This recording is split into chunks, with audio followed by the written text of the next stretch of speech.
Mais Nîmes, c'est une ville de football. Exactement. Je n'ai pas dit que Nîmes n'était pas une ville de football. Et elle est nîmoise, cette ouverture du score dès la 9e minute de jeu.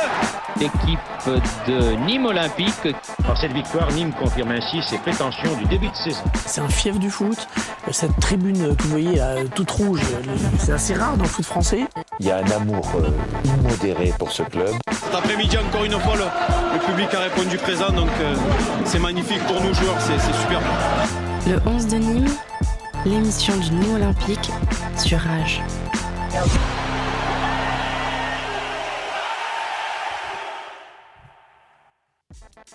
Bonjour à toutes et bonjour à tous, on se retrouve aujourd'hui pour un nouveau podcast du 11 de Nîmes, votre émission sur l'actualité du Nîmes Olympique, diffusée désormais sur notre chaîne YouTube et que vous pourrez retrouver également sur Spotify, iTunes et Google Podcast et également sur le rage.fr. On peut nous retrouver également sur les réseaux sociaux, sur Facebook, sur Instagram, sur Twitter pour suivre nos actualités et celles du Hainaut. Aujourd'hui est une émission très spéciale puisqu'après Bernard Blacard, notre fameux coach qui nous avait accordé une interview, un entretien d'1h30, c'est aujourd'hui ni plus ni moins que le président du Nîmes Olympique qui vient nous rendre visite en la personne de Rani Assaf, ici dans les studios du Rage. Je commence mon tour de table donc avec vous, monsieur Rani Assaf. Comment allez-vous aujourd'hui ? Très bien, bonjour à tout le monde. Très heureux de vous recevoir, c'est votre première radio, comme vous venez de nous le dire. Première, oui. Donc on est très heureux de pouvoir échanger avec vous durant cette heure qui va arriver.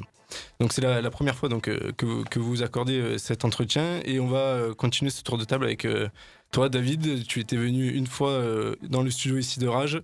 Tu nous fais ce plaisir de revenir pour poser tes petites questions à Rani. Tu vas l'attaquer avec tes bonnes petites questions.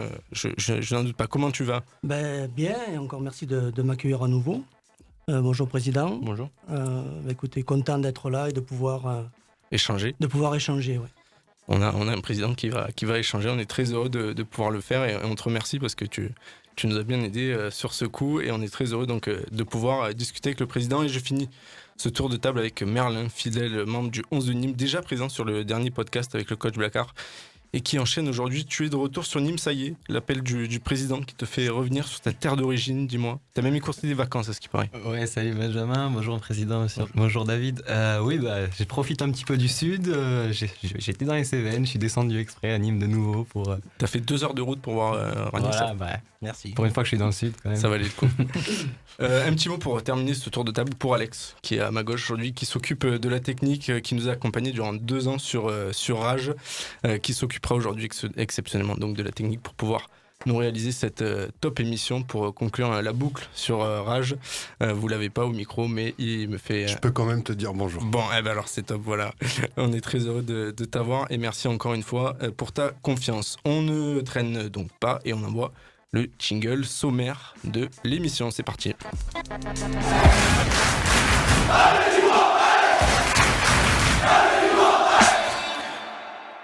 Alors, programme spécial aujourd'hui, évidemment, qui sera axé sur notre invité du jour, Rani Assaf, président du Nîmes Olympique depuis 2016, avec lequel nous allons échanger durant toute l'heure, évidemment. Mais avant cela, on va revenir sur les actualités et qui sont nombreuses, qui ont concerné le Nîmes Olympique depuis notre dernier podcast. C'était quoi ? C'était fin mai, je crois, Merlin, c'était ça ? C'était fin mai, c'était juste avant le déconfinement. Donc c'était il y a un bon mois et demi, donc il s'est passé des choses depuis. Donc on reviendra longuement dans cette tour de la crocosphère qu'on avait l'habitude de faire sur Rage et on décortiquera l'actualité avec le président et puis ensuite on fera un long parcours, le parcours du président jusqu'à son arrivée en tant que président du Nîmes Olympique et puis les questions que Merlin et David poseront à mes côtés pour répondre aux nombreuses questions des supporters. Elles sont nombreuses et on verra ça donc en troisième et dernière partie d'émission. Tout de suite, on enchaîne donc avec le tour de la crocosphère. Le 11 de Nîmes. Le tour de la crocosphère. Alors dans ce tour de la crocosphère, on va évidemment revenir sur l'actu chaude du Nîmes Olympique et puis pour chaque point, on essaiera de faire 2 en 1 avec vous, Rani Assaf. C'est-à-dire commenter l'actualité et puis en même temps vous pourrez rebondir, on sera là pour vous avoir avec nous sur chacune de ces actualités. Alors on va commencer avec Merlin, on va commencer le point Mercato. On s'était quitté fin mai avec le coach Blacard qui à l'époque était encore en place au moment de l'interview et ça y est, le club l'a annoncé, on a un nouvel entraîneur, ça y est. Et oui, entre-temps, ce qui était annoncé est arrivé. Donc Jérôme Arpinon est devenu officiellement le numéro 1 au club. Bernard Blacard a quitté le club. Jérôme Arpinon sera secondé par Richard Goyer, qui était l'ancien préparateur physique. Donc après 5 ans de coaching, donc Bernard Blacard a raccroché les crampons, comme on dit. On va commencer donc directement avec cette question par rapport à Jérôme Arpinon. Comment ça s'est passé pour mettre en place l'arrivée de Jérôme Arpinon au club en tant que numéro 1 ? Ça s'est passé tout simplement puisque c'est dans la continuité, c'est quelque chose qui était préparé, alors pas forcément pour cette saison, on pensait que ce sera pour un peu plus tard à la base, mais on a accompagné Jérôme dans l'obtention de ses diplômes. C'est quelqu'un qui est aux côtés de Monsieur Blacard depuis 5 ans. Donc ça s'est passé de manière tout à fait naturelle et c'était la solution la plus logique et pour moi la meilleure. On va juste écouter un petit extrait d'Objectif Gare qu'on s'était calé. Vous avez fait une conférence de presse dans la semaine pour la conférence de presse avec la Bastide. Vous avez parlé de l'arrivée de Jérôme Arpinon et on va justement réécouter ça brièvement. Pourquoi avoir choisi solution interne plutôt que d'essayer La continuité, c'était programmé, c'est dans le projet. On a appuyé, on a poussé Jérôme pour passer ses diplômes, c'est dans la continuité.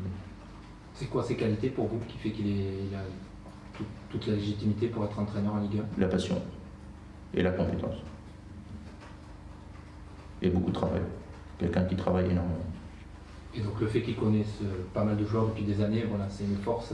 Ah oui. Il connaît le club. C'est dans la continuité, mais ce sont 2 styles très différents, 2 hommes très différents. Blacard et Jérôme Arpinon. Au niveau personnalité, oui, mais on regarde. Enfin, c'est pas la personnalité qui compte, c'est la compétence et les résultats derrière. On verra. Il y a vraiment une volonté de l'inscrire dans la durée, Jérôme Arpinon ?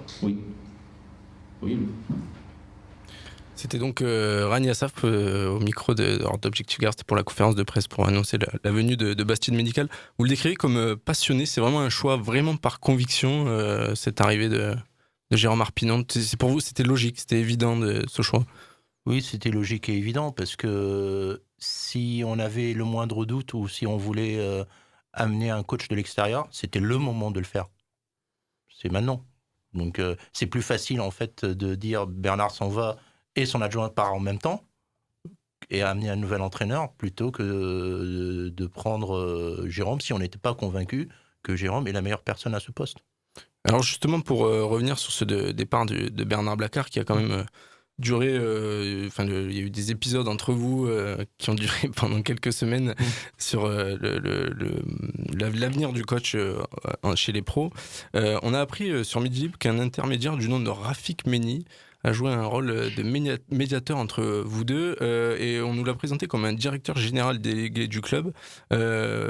Comment est-ce que vous confirmez ces propos-là ? Est-ce qu'il y a eu ce rôle de médiateur joué par Rafik Meni entre vous deux ?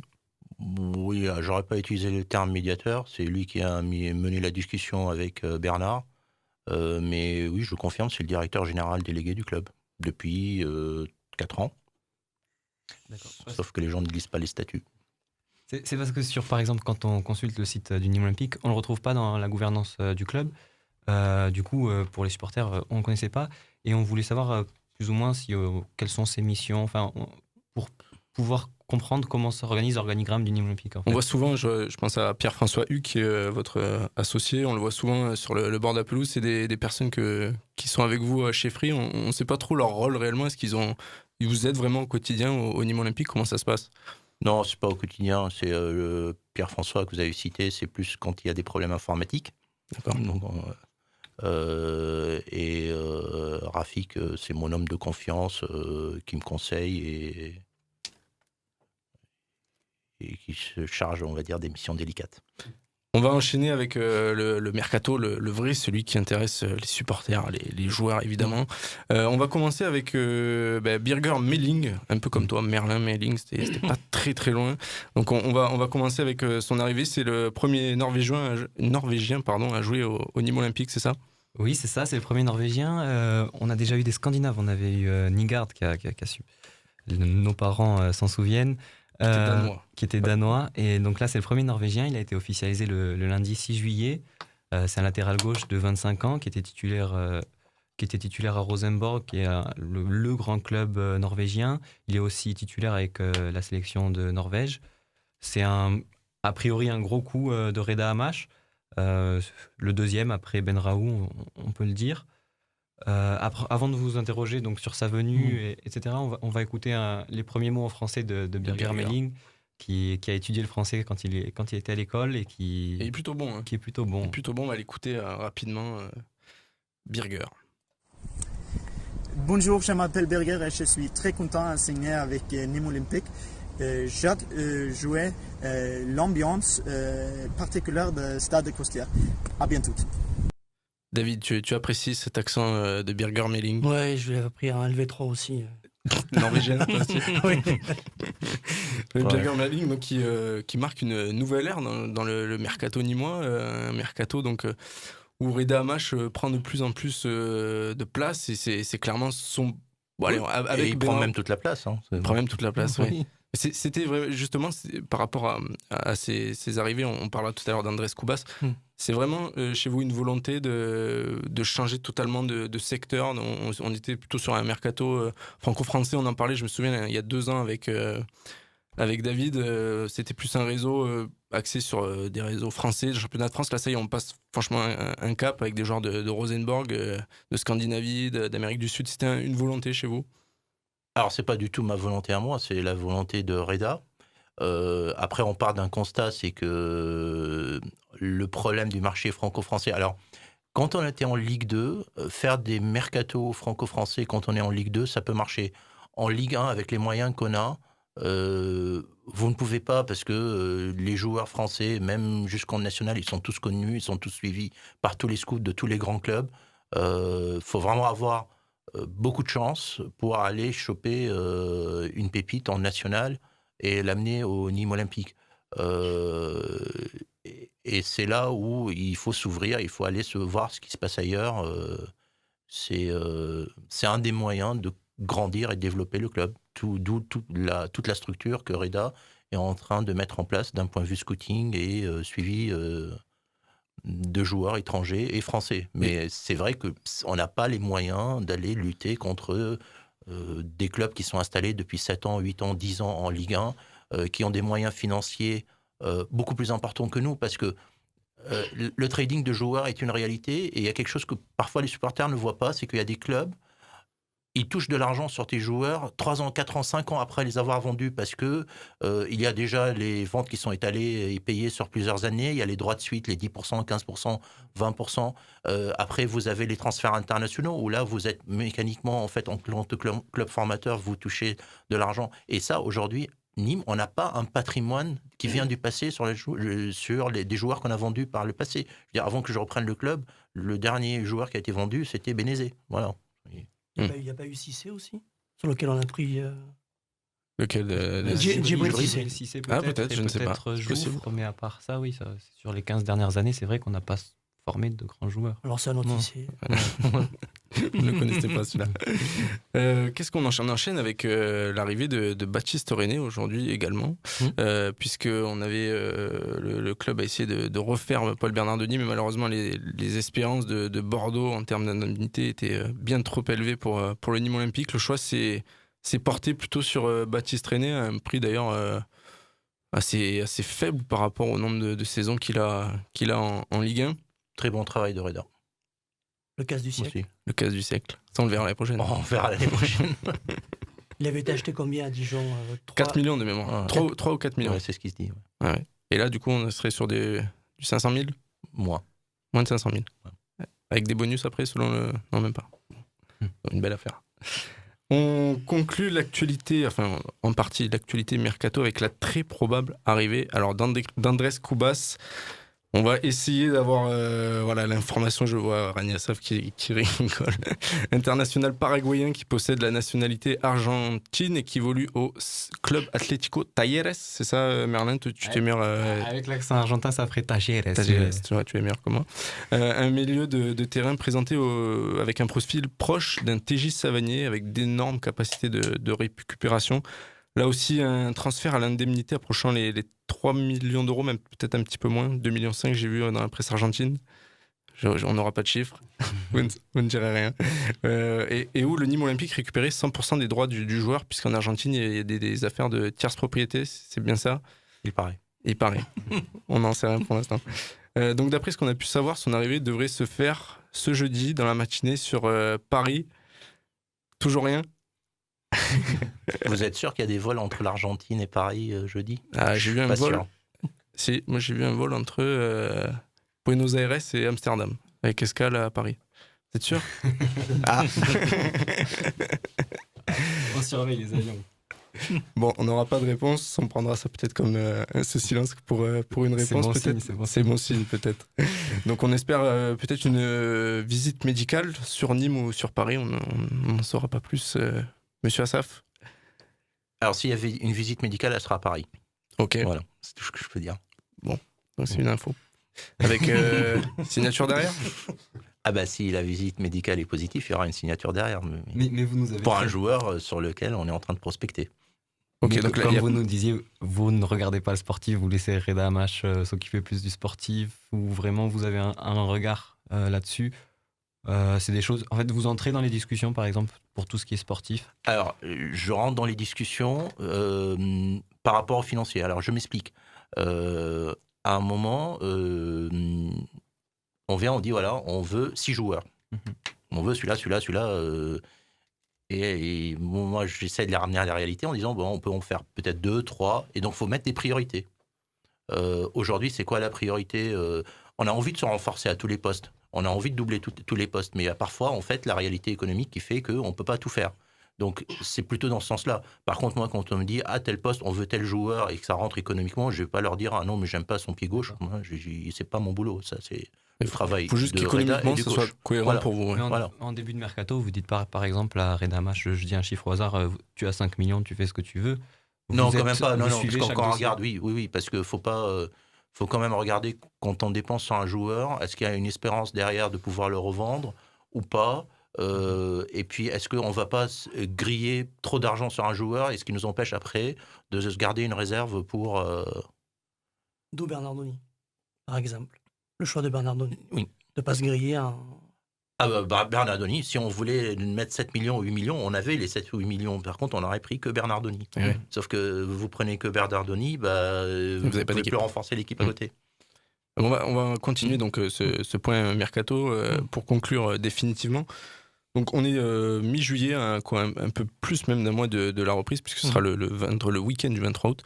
Les postes sont quasiment tous doublés à plus d'un mois de la reprise, quasiment, peut-être hormis en attaque. On rappelle que Nolan Roux a rempilé pour une année, que Yacine Benraou s'est engagé pour 3 ans au Nîmes Olympique, si je ne me trompe pas, pour 1,5 million d'euros. Lucas Badès, le petit protégé de Merlin, qui a prolongé pour 2 ans, c'est ça. Et puis Théo Sainte-Luce, qui a lui été prêté au Red Star en national, devrait suivre pour les départs Kylian Guessoum, Sabi Benamar et Vlatko Stojanovski pour des départs en prêt. David, on t'a entendu tout à l'heure, qu'est-ce que tu penses toi, de ce début de mercato cohérent, intéressant ? Il est intéressant, cohérent et prometteur. Après, c'est le premier mercato d'une saison complète pour Reda Amash. On a vu ce qu'il a accompli et le discours qu'il a eu à la trêve hivernale. Donc, pour ma part, je suis assez optimiste. Président, pour terminer sur ce mercato, encore 1, voire 2 attaquants et le mercato nîmois serait bouclé. L'attaquant aujourd'hui, c'est peut-être pas la priorité. Vous laissez peut-être le mois de juillet, d'août pour vraiment avancer réellement. On parle de Youssef Belaïli, dont les émoluments sont assez élevés. Qu'en est-il sur l'attaquant ? Je dirais pas que c'est pas une priorité. C'est plutôt une priorité. Il faut se renforcer encore devant. Donc plutôt 2 attaquants du coup ? Pas 2, mais probablement un appui majeur devant. Mais dans ce cas, ce sera en prêt. Plus de la un prêt. Okay. Probablement. Qui prendrait la place de titulaire potentiellement de Nolan Landreau? Non, c'est pour jouer avec. Ok. Pour jouer à 2 points de talent. Ouais. Changement de schéma. Peut-être. On enchaîne le tour de la crocosphère, mon cher Alexandre. Il n'y a pas de jingle, je ne sais pas pourquoi je te préviens. On passe au calendrier des matchs amicaux qui a été officiellement dévoilé cette semaine. Jérôme Arpinon a innové cette saison en changeant de lieu de stage de pré-saison. Une façon pour lui d'imposer sa marque, très certainement, et de rompre avec les stages non plus, on fait des noms en face. Le club va donc retrouver la Savoie, comme ça avait été le cas il y a une dizaine d'années, il me semble. David, je crois, je ne sais pas si tu te souviens, il y a eu des matchs à Albertville contre Lyon, je crois, en 2008. Ski. Stage qui se conclura donc par le premier match amical à Évian face à Strasbourg le vendredi 24 juillet. Il te tient à cœur celui-là, Merlin, je le sais. Et puis Grenoble à Saint-Marcelin le 31 juillet, Rodez le 4 août à la Bastide, un match à Dijon le 15 août et entre deux le 9 août. Cela devrait être la réception de l'Olympique de Marseille au Costières. Est-ce qu'on pourrait avoir des petites infos sur ce potentiel match, monsieur Assaf? Des tribunes ouvertes, peut-être. Qu'en est-il réellement pour ce match? Si match il y a, on essaiera effectivement d'ouvrir les tribunes. Sachant qu'on a encore énormément de questions sur les règles. Alors, de ce que j'ai compris, il faut quand même respecter les règles de distanciation et tout. Alors, Laurent Toureau au club a fait une petite simulation par rapport à la configuration du stade. Si on doit respecter toutes les règles de distanciation, on ne rentre même pas 5000 personnes dans les Costières. Il faut en être conscient. D'accord. Vous avez d'ailleurs rappelé dans la conférence de presse que si c'était limité à 5000, pour vous, ce n'était pas envisageable pour le championnat de...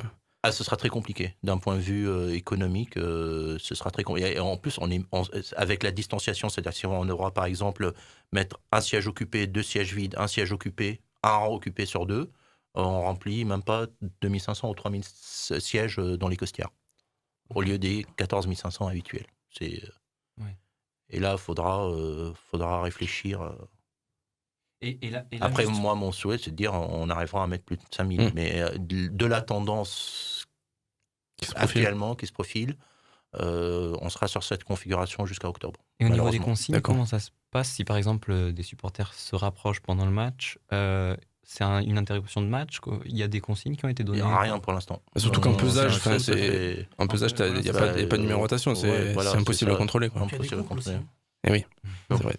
Alors, ce que j'ai compris, c'est qu'au Havre, ils ont autorisé les gens qui viennent du même groupe de s'asseoir ensemble et après de laisser, au fait, au moins 2 sièges entre les groupes. D'accord. Oui, il y avait des familles. On ne va pas demander aux gens de venir avec leur livret de famille pour entrer dans le stade. Ok, bon. Et pour terminer sur ces matchs amicaux, donc, le FC7 avait annoncé un match amical le 18 juillet à la Bastide. Il n'est pas apparu dans la liste, donc on peut supposer qu'il a été annulé par Nîmes Olympique. Pour quelles raisons il aurait été annulé? Je n'en ai aucune idée. Ça, il faut voir avec le sportif. Alors, on enchaîne sur le calendrier, l'officiel, j'ai envie de dire, celui de la Ligue 1 qui est tombé cette semaine, donc celui de la saison 2020-2021. Et Nîmes accueillera pour la première journée le Stade Brestois le week-end du 23 août, puis devrait se déplacer à Nantes une semaine plus tard. En date importante à retenir, le derby à la Mosson début octobre, suivi juste après de la réception du PSG. Match retour pour le derby mi-mars. Match face à l'OM en décembre et en janvier. Et dernier match à domicile face à Lyon et ultime match de la saison en déplacement à Rennes. Alors, président, êtes-vous satisfait de ce début de calendrier? Je ne sais pas si on peut être satisfait d'un début de calendrier. Il n'y a pas à être satisfait ou pas. Vous savez, il y a 19 équipes en face, il va falloir toutes les rencontrer. Donc, ouais. Alors, ça fait un peu peur pour la fin de saison. Après la règle de dire les gros, vaut mieux les avoir en début de saison, pas en fin de saison, ils sont pas prêts. Regardez la saison dernière, on a commencé par Paris, ça nous a pas réussi. Et puis, mais effectivement, je crois qu'en fin de saison, on rencontre un peu tous nos concurrents directs pour le maintien. Mais comme on va essayer nos concurrents directs pour l'Europe, on a Lyon, Rennes. On va essayer de jouer un peu plus haut que le maintien, enfin, espérons. Alors on en parlait tout à l'heure, vous avez tenu il y a 2 semaines une conférence de presse pour officialiser le nouveau sponsoring du Nîmes Olympique avec le groupe Bastide Médical, le groupe nîmois, qui est basé à Quessarac. C'est un partenariat qui pouvait sembler évident depuis des années à Nîmes entre le prétendu plus grand club sportif de Nîmes et l'un, voire le groupe nîmois le plus important de la ville, voire du département. En quoi il vous fait passer un vrai cap par rapport à Hector et qu'est-ce qui a vraiment motivé ce choix? C'est purement une affaire financière ou vraiment c'est tout le global à côté avec l'attrait du potentiel projet immobilier avec le nouveau stade? C'était tout ça qui a favorisé ce nouveau choix? Alors, c'est un projet global et c'est un partenariat global qui a commencé d'ailleurs à se mettre en place, puisque rien qu'aujourd'hui on en parlait, ils ont rencontré des personnes du groupe Bastide pour parler de la nutrition des joueurs, de l'alimentation des joueurs, qui est quelque chose de très important, sur lequel on avait beaucoup de lacunes. En parallèle, je ne le cache pas, il y a aussi le volet sur le déménagement du siège social du groupe Bastide sur la ville de Nîmes. C'est quand même le premier groupe du Gard. Et je pense pour la ville et pour les Nîmois, c'est quand même une très très bonne nouvelle de savoir que le groupe Bastide va installer son siège social à Nîmes au lieu de partir, je ne sais pas où, Avignon ou Montpellier, parce qu'à un moment, il leur faut trouver de la place. Et c'est quelque chose sur lequel on travaille depuis maintenant un peu plus d'1 an.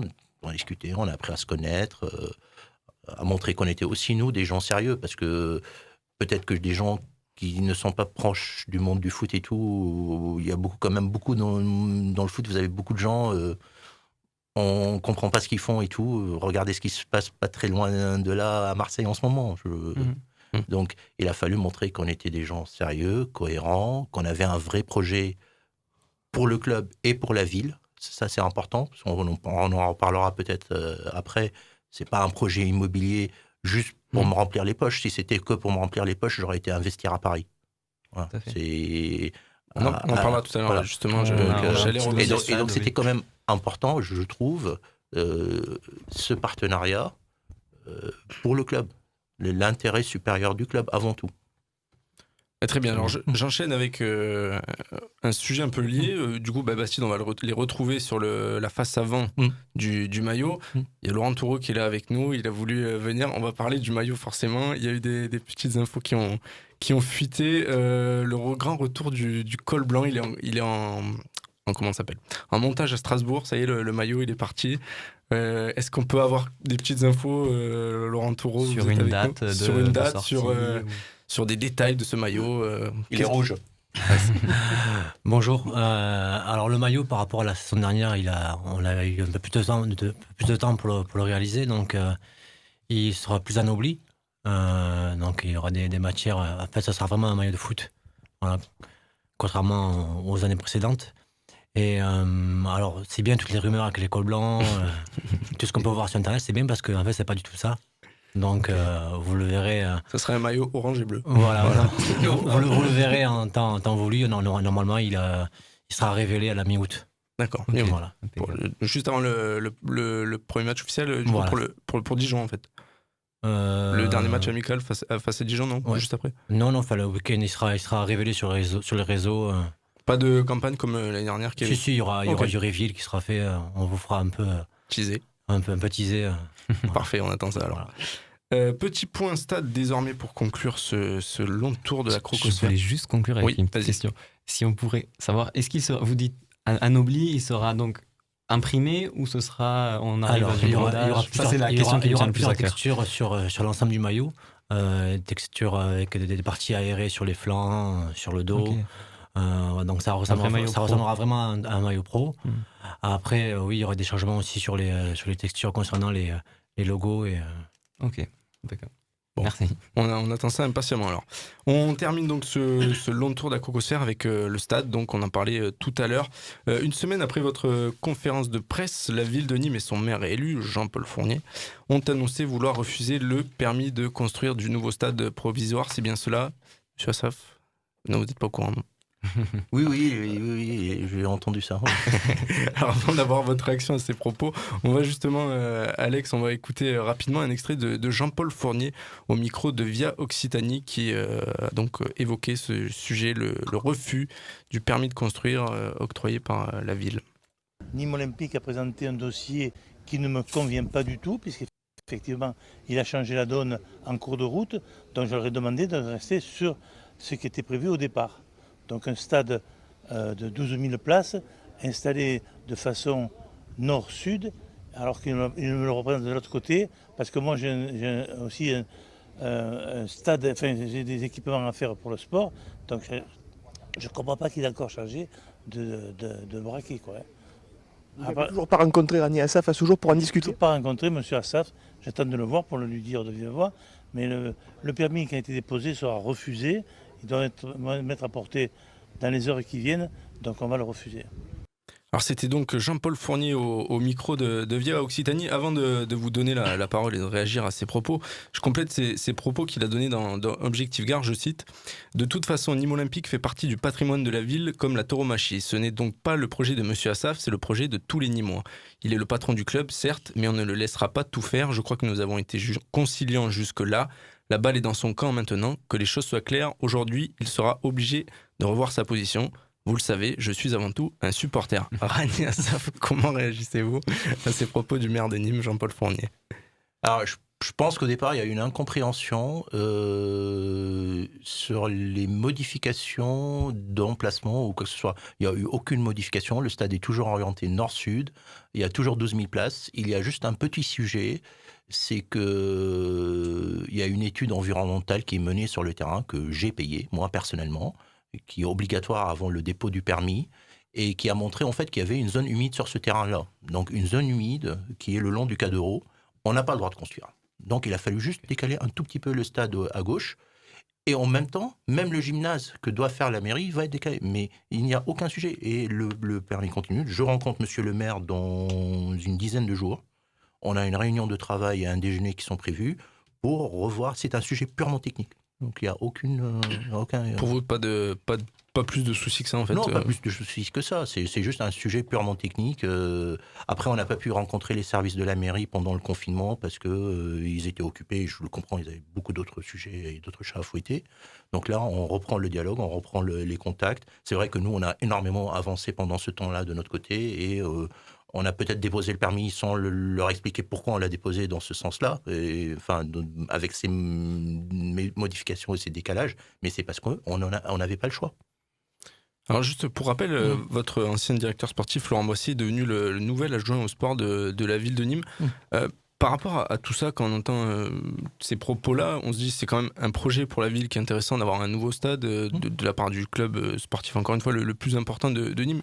Et quand on entend le maire de Nîmes tenir ces propos-là avec Laurent Boissier qui est arrivé avec Jean-Paul Fournier dans sa liste au sport, on se dit des fois qu'il n'y a pas une volonté de vous mettre un peu des bâtons dans les roues de la part de la municipalité. Comment vous voyez les choses vous, par rapport à ça? Non, je pense pas. Honnêtement, je pense pas. On travaille en bonne intelligence depuis un peu plus d'1 an, depuis qu'on a signé le compromis de vente, enfin bientôt 1 an. Avec les services d'urbanisme de la ville, avec les services de la préfecture. C'est un grand projet. Il faut quand même. Je pense qu'il y a beaucoup de gens qui ne sont pas conscients. Aujourd'hui, sur ce projet, il y a déjà eu à peu près 2 millions d'euros de dépensés. Vous avez aujourd'hui à peu près 150 personnes qui travaillent à plein temps sur les 2 projets, puisqu'ils sont liés. Donc il y a le stade provisoire et il y a le projet du stade définitif. Et pour le club, c'est primordial, c'est essentiel. Enfin, il faut quand même se rendre compte, si on n'a pas un nouveau stade et un stade provisoire qui arrive, le Nîmes Olympique n'a plus de stade pour jouer aujourd'hui en Ligue 1, en Ligue 2. Juste une information, l'homologation en catégorie 1 des stades des Costières a expiré le 1er juin de cette année. On a eu une extension automatique de 6 mois à cause du virus parce qu'ils ne pouvaient pas réaliser les visites. On a un rapport qui a été fait par la fédération il y a un peu plus d'1 an sur toutes les réserves ou toutes les modifications qu'on doit apporter aux costières pour que les costières redeviennent aux normes, parce que les normes ont changé. L'homologation, elle est donnée pour 10 ans. Et quand vous regardez, le rapport, il fait 25 ou 30 pages. Et il y a des modifications, on ne peut même pas les faire. Enfin, à un moment, vous ne pouvez pas casser le béton et reculer les murs du stade. On a des vestiaires trop petits, on n'a même pas d'eau chaude dans le vestiaire des visiteurs, dans les lavabos, plein de petits sujets. Alors, il y a les petits sujets qu'on peut régler.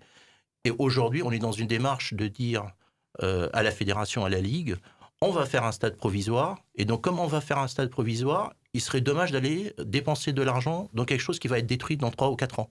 Ce serait de l'argent en plus public, parce que le club ne peut pas, il n'est pas propriétaire aujourd'hui des Costières. Je ne suis pas propriétaire, le club n'est pas propriétaire des Costières. On ne peut pas nous faire les travaux. Et ce serait dommage d'aller dépenser de l'argent public, on parle quand même de plusieurs millions d'euros, pour essayer de remettre aux normes les Costières, alors qu'on espère aller jouer dans 2 saisons, parce que l'idée c'est de faire encore 2 saisons aux Costières et après d'aller dans le stade provisoire.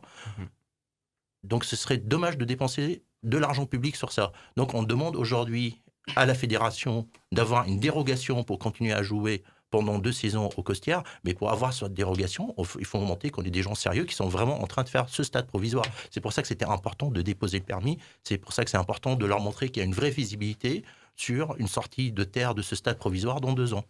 Ok, on parle du stade justement et on va en profiter très brièvement avec Merlin. Tu avais quelques questions toi par rapport à ce nouveau stade, très rapidement pour conclure ce tour de la Crocosphère. Oui, c'était au niveau de, par exemple, un des sujets qui reviennent souvent quand on parle du stade, que ce soit au sein de la mairie ou des supporters, c'est la capacité. Quelles sont les motivations qui vous ont poussé donc à une réduction du stade qui serait donc a priori de 15 000 places?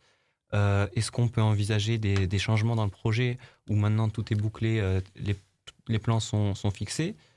Et enfin, si par exemple, si le projet est bouclé, dans 10 ans, est-ce qu'on peut imaginer, le stade est prévu avec une extension possible, ou ce sera difficile, il faudra de nouveau détruire et reconstruire? Vous pensez pas qu'à Nîmes, pour vous 15 000, c'est une jauge à Nîmes qui ne peut pas être... Alors je vais même vous choquer, c'est même trop. La vraie bonne jauge à Nîmes, ce serait 13 000. Alors pour un tas de raisons, on va monter à 15 000, mais la vraie jauge, elle serait à 13 000. Et justement, ça a été beaucoup critiqué ce choix. Oui, mais après, moi, je regarde les faits et la réalité. On a une baisse de fréquentation dès la 2e année. On n'est pas les seuls. Justement, j'en parlais avec Laurent la semaine dernière, parce qu'on vient de recevoir justement la semaine dernière le rapport de la Ligue sur la fréquentation durant la saison, même si elle a été tronquée, de la saison 2019-2020. Prenez un club qui est monté en même temps que nous, Reims. Reims, ils ont fait quand même une très bonne saison. Ils finissent européens. Ouais. Bah, malgré ça, moins 11% de fréquentation à Reims. Pourquoi? L'effet 2e année. Et à Nîmes, pareil, du coup. Et à Nîmes, pareil, on est à 9%. On n'a pas joué le PSG, on n'a pas joué Montpellier. Peut-être qu'on aurait aussi eu on a joué les petites équipes, on va dire. On a peut-être eu une influence. Oui, on a quand même joué Lyon, donc on a fait Lille. Et du coup, pour répondre, c'est bouclé, ce sera 15 000 maximum. Oui, ce sera 15 000, parce que de toute façon, en plus, alors par un tas de raisons, quand vous franchissez la barre des 15 000, la sécurité et l'évacuation du stade, il y a beaucoup de choses qui changent. De toute façon, sur la parcelle, comment il est tourné, on ne peut pas en faire plus. On a poussé au maximum. Et il n'en faut pas plus. La réalité, c'est que le bassin nîmois en termes de population fait que vous êtes coincé à l'est par Marseille, et le Marseillais il ira voir Marseille, et à l'ouest par Montpellier, et le Montpellierin il ira voir Montpellier. Et derrière vous avez la personne d'Orange ou de Pierre-Latte ou de Valence, ou d'Alès, il pourrait pas être intéressé par le Nîmes Olympique. C'est vrai je pense pas que quelqu'un de Valence. Valence, ça fait peut-être loin, mais par exemple Avignon, Arles, c'est vrai que c'est des cibles jouables pour Nîmes. Est-ce que Arles c'est Marseille. Ouais. Voilà. Il va préférer. Mais justement, est-ce que, par exemple, Avignon, on parlait tout à l'heure de délocalisation d'entraînement à Avignon, est-ce qu'Avignon, voir un petit peu plus le haut de la vallée du Rhône, un peu plus haut pour remonter, peut-être vers même la Drôme, c'est pas quelque chose qui... Non, je pense pas. Et puis honnêtement, ce côté de faire des stades énormes qui restent vides, regardez le fiasco à Bordeaux, regardez tout. C'est un moment... Les stades, il vaut mieux un stade petit ou moyen, plein à craquer en permanence, que des stades à moitié vides. Regardez, vous allez voir des matchs de basket, il y a énormément d'ambiance, tout le monde est content et machin. Et pourtant, il n'y a que 4000 personnes dans la salle ou 5000 personnes dans la salle. Pourquoi? C'est plein. Justement, beaucoup se plaignaient. On avait reçu, je ne sais pas si tu te souviens, Alex, Laurent Midena qui était venu nous dire, mais par exemple, si on n'a pas de demi-tarif, par exemple, pour un match pour Saint-Etienne, je me souviens, Alex, toi, tu es allé voir Saint-Etienne, quand on est une famille, qu'on a 2 enfants, qu'on vient avec sa conjointe ou son conjoint, on doit payer 100 € en tribune sud, sans parler des frais de buvette. On peut le faire sur 1, 2, 3 matchs, mais on peut peut-être pas le répéter sur toute la saison. C'est un coût qui est très important. Et cette question des demi-tarifs, je pense que... Est-ce que vous la comprenez? Est-ce que ça va changer à terme? Est-ce qu'il y aura des demi-tarifs, des offres pour les étudiants, les personnes sans emploi? Je la comprends, et en même temps, je ne la comprends pas parce que en fait, on se compare par exemple au cinéma. Au cinéma, vous avez des demi-tarifs, vous avez même les cartes de réduction et tout ce que vous voulez. La grosse différence entre le football et le cinéma, c'est que le cinéma, un film, il est diffusé pendant un mois et demi. Quand c'est un grand film, 3 semaines pour les autres. Un match de foot, il y en a un. C'est un spectacle live qui se joue qu'une fois. Le PSG, quand il va venir à Nîmes cette année, il viendra qu'une fois. Mais qui se répète au final 2 ou 3 fois par mois aussi. Pour la dépense se répète 2-3 fois par mois si on va au match à domicile. Je suis bien conscient, mais mais d'un autre côté, c'est un sport qui coûte très cher. À un moment, tu vois, on veut jouer en Ligue 1, on veut rester en Ligue 1, il faut aussi les moyens de la Ligue 1. Quand j'entends, oui, on n'a pas de sponsor, on n'a pas de partenaire, on n'a pas de... Enfin, où viennent les ressources? Les ressources d'un club, c'est les droits télé. Aujourd'hui, en France, en moyenne, c'est 60% des budgets des clubs. C'est trop, c'est énorme. Je crois qu'en Allemagne, ils sont à 45 ou 50%. Nous, on est entre 60 et 70%. Donc, il faut qu'on ramène la part des droits télé à quelque chose de raisonnable, que ça soit plus de 50% pour qu'on ne soit pas drogué à cela. Et à côté de ça, il faut développer tout le reste. Mais tout le reste, c'est quoi? C'est la billetterie, c'est, on va dire ça, le VIP, donc tout ce qui est réceptif dans le stade. Et après, c'est les activités qu'on va pouvoir développer dans le stade 365 jours par an. Parce que ça, c'est un autre sujet, c'est qu'un stade, il y a 19 matchs de championnat, peut-être 2 ou 3 matchs de coupe derrière. Donc, vous allez jouer 20, 21, 22 matchs maximum. Et à côté, donc c'est 22 jours par an. Et les 340 qui restent, on fait quoi? Il faut essayer d'avoir un outil qui génère des revenus pour le club tous les jours de l'année, y compris les samedis, y compris les dimanches, parce que c'est ces 5, 6, 7, 8 millions d'euros de revenus supplémentaires par an qu'on va pouvoir avoir, qui vont nous permettre en fait de construire dans la durée et d'avoir un club qui peut espérer rester. Alors, on n'est jamais sûr à 100%, parce qu'il y a quand même un aléa sportif. Vous avez des grands clubs avec plus de 100 millions d'euros de budget qui ont fini avec 3 points devant nous. Mais on a besoin de cela pour essayer de se garder la sécurité de dire un jour on est un club. Alors je ne veux pas vendre du rêve qui va dire on joue l'Europe. Non, on ne va pas jouer l'Europe, mais on veut au moins essayer de ne plus jouer le maintien tous les ans. C'est un peu le modèle olympique lyonnais, quoi. Ouais, alors on ne va pas comparer oui, bien sûr, mais dans l'idée. Dans l'idée, oui, c'est qu'un club, il faut qu'il soit autosuffisant avec ses ressources, mais on se rend compte que par rapport alors les coûts du football liés au salaire des joueurs et tout, on ne va pas rentrer là-dedans, mais aujourd'hui, vous avez besoin, à droit télé, je parle plus avec les repères de la saison dernière, vous avez besoin de 40-45 millions d'euros de budget pour avoir un club en fait qui ne joue pas quelque part le maintien tous les ans. Parce que les chiffres sont têtus. Quand vous regardez, vous avez un accident par an en Ligue 1, mais sinon le classement, c'est un peu le budget. Oui. Le classement sportif, c'est un copier-coller du budget. Pour arriver à ces 40 millions d'euros de budget, quand vous avez que 25 millions de droits télé, c'est-à-dire qu'il faut encore aller chercher 15-20 millions d'euros de revenus à côté. Et ça passe donc par l'autre côté, la partie pas foot, enfin le non sportif. Oui, ça passe. La non sportif et le pas foot, c'est le commercial au quotidien. Comment on fait pour que 7-7 travaille au quotidien pour générer des revenus pour le club. Et justement, par rapport donc à ce nouveau quartier et ce hors-foot, vous êtes déjà en contact, donc je crois que dans la conférence avec Bastide, vous parliez de contact donc pour des bureaux. Est-ce que vous êtes en contact avec de nombreuses entreprises comment elles se tournent vers vous pour investir, ou comment ça se passe en fait pour les entreprises qui veulent investir dans ce nouveau quartier, par exemple? Alors, qu'est-ce que vous entendez par investir? Enfin, si par exemple quelqu'un veut ouvrir un commerce... Alors les commerces, c'est trop tôt parce que enfin, on parle quand même d'un projet qui va sortir de terre en 2024 avec livraison fin 2024, début 2025. Donc c'est plutôt un sujet pour 2023 pour la partie commerce. Aujourd'hui, on est plutôt sur des sujets plus structurants entre les hôtels, la résidence senior, la résidence étudiante, l'école supérieure qu'on voudrait installer. On aimerait bien avoir une école supérieure. On ne l'a pas annoncé encore, mais on l'a. Il y a un tout petit pôle en face de la polyclinique pour développer des cliniques pour les médecins et tout ça. Donc tout ça, c'est déjà bouclé. Enfin, c'est déjà bouclé. On a des négociation. sujets liés au futsal, par exemple. Il va y avoir du futsal, il va y avoir du badminton, tout ça, c'est bouclé.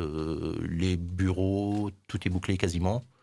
Les commerces, il n'y a rien qui est fait encore parce que c'est trop tôt. En plus, de toute façon, la partie commerce, on parle de restaurants et compagnie, c'est vraiment une toute petite partie.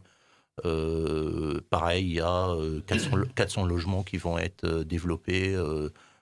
C'est en cours. Ils sont commercialisés à peu près 50%. Donc ça avance. Et tout ça, vous êtes obligé de le faire parce que c'est ce qui va déterminer. C'est un projet à 200 millions. C'est pas moi qui mets les 200 millions. À la fin, c'est les banques. Et les banques, pour aller emprunter l'argent, il faut avoir un dossier solide et une pré-commercialisation plutôt qui soit assez solide.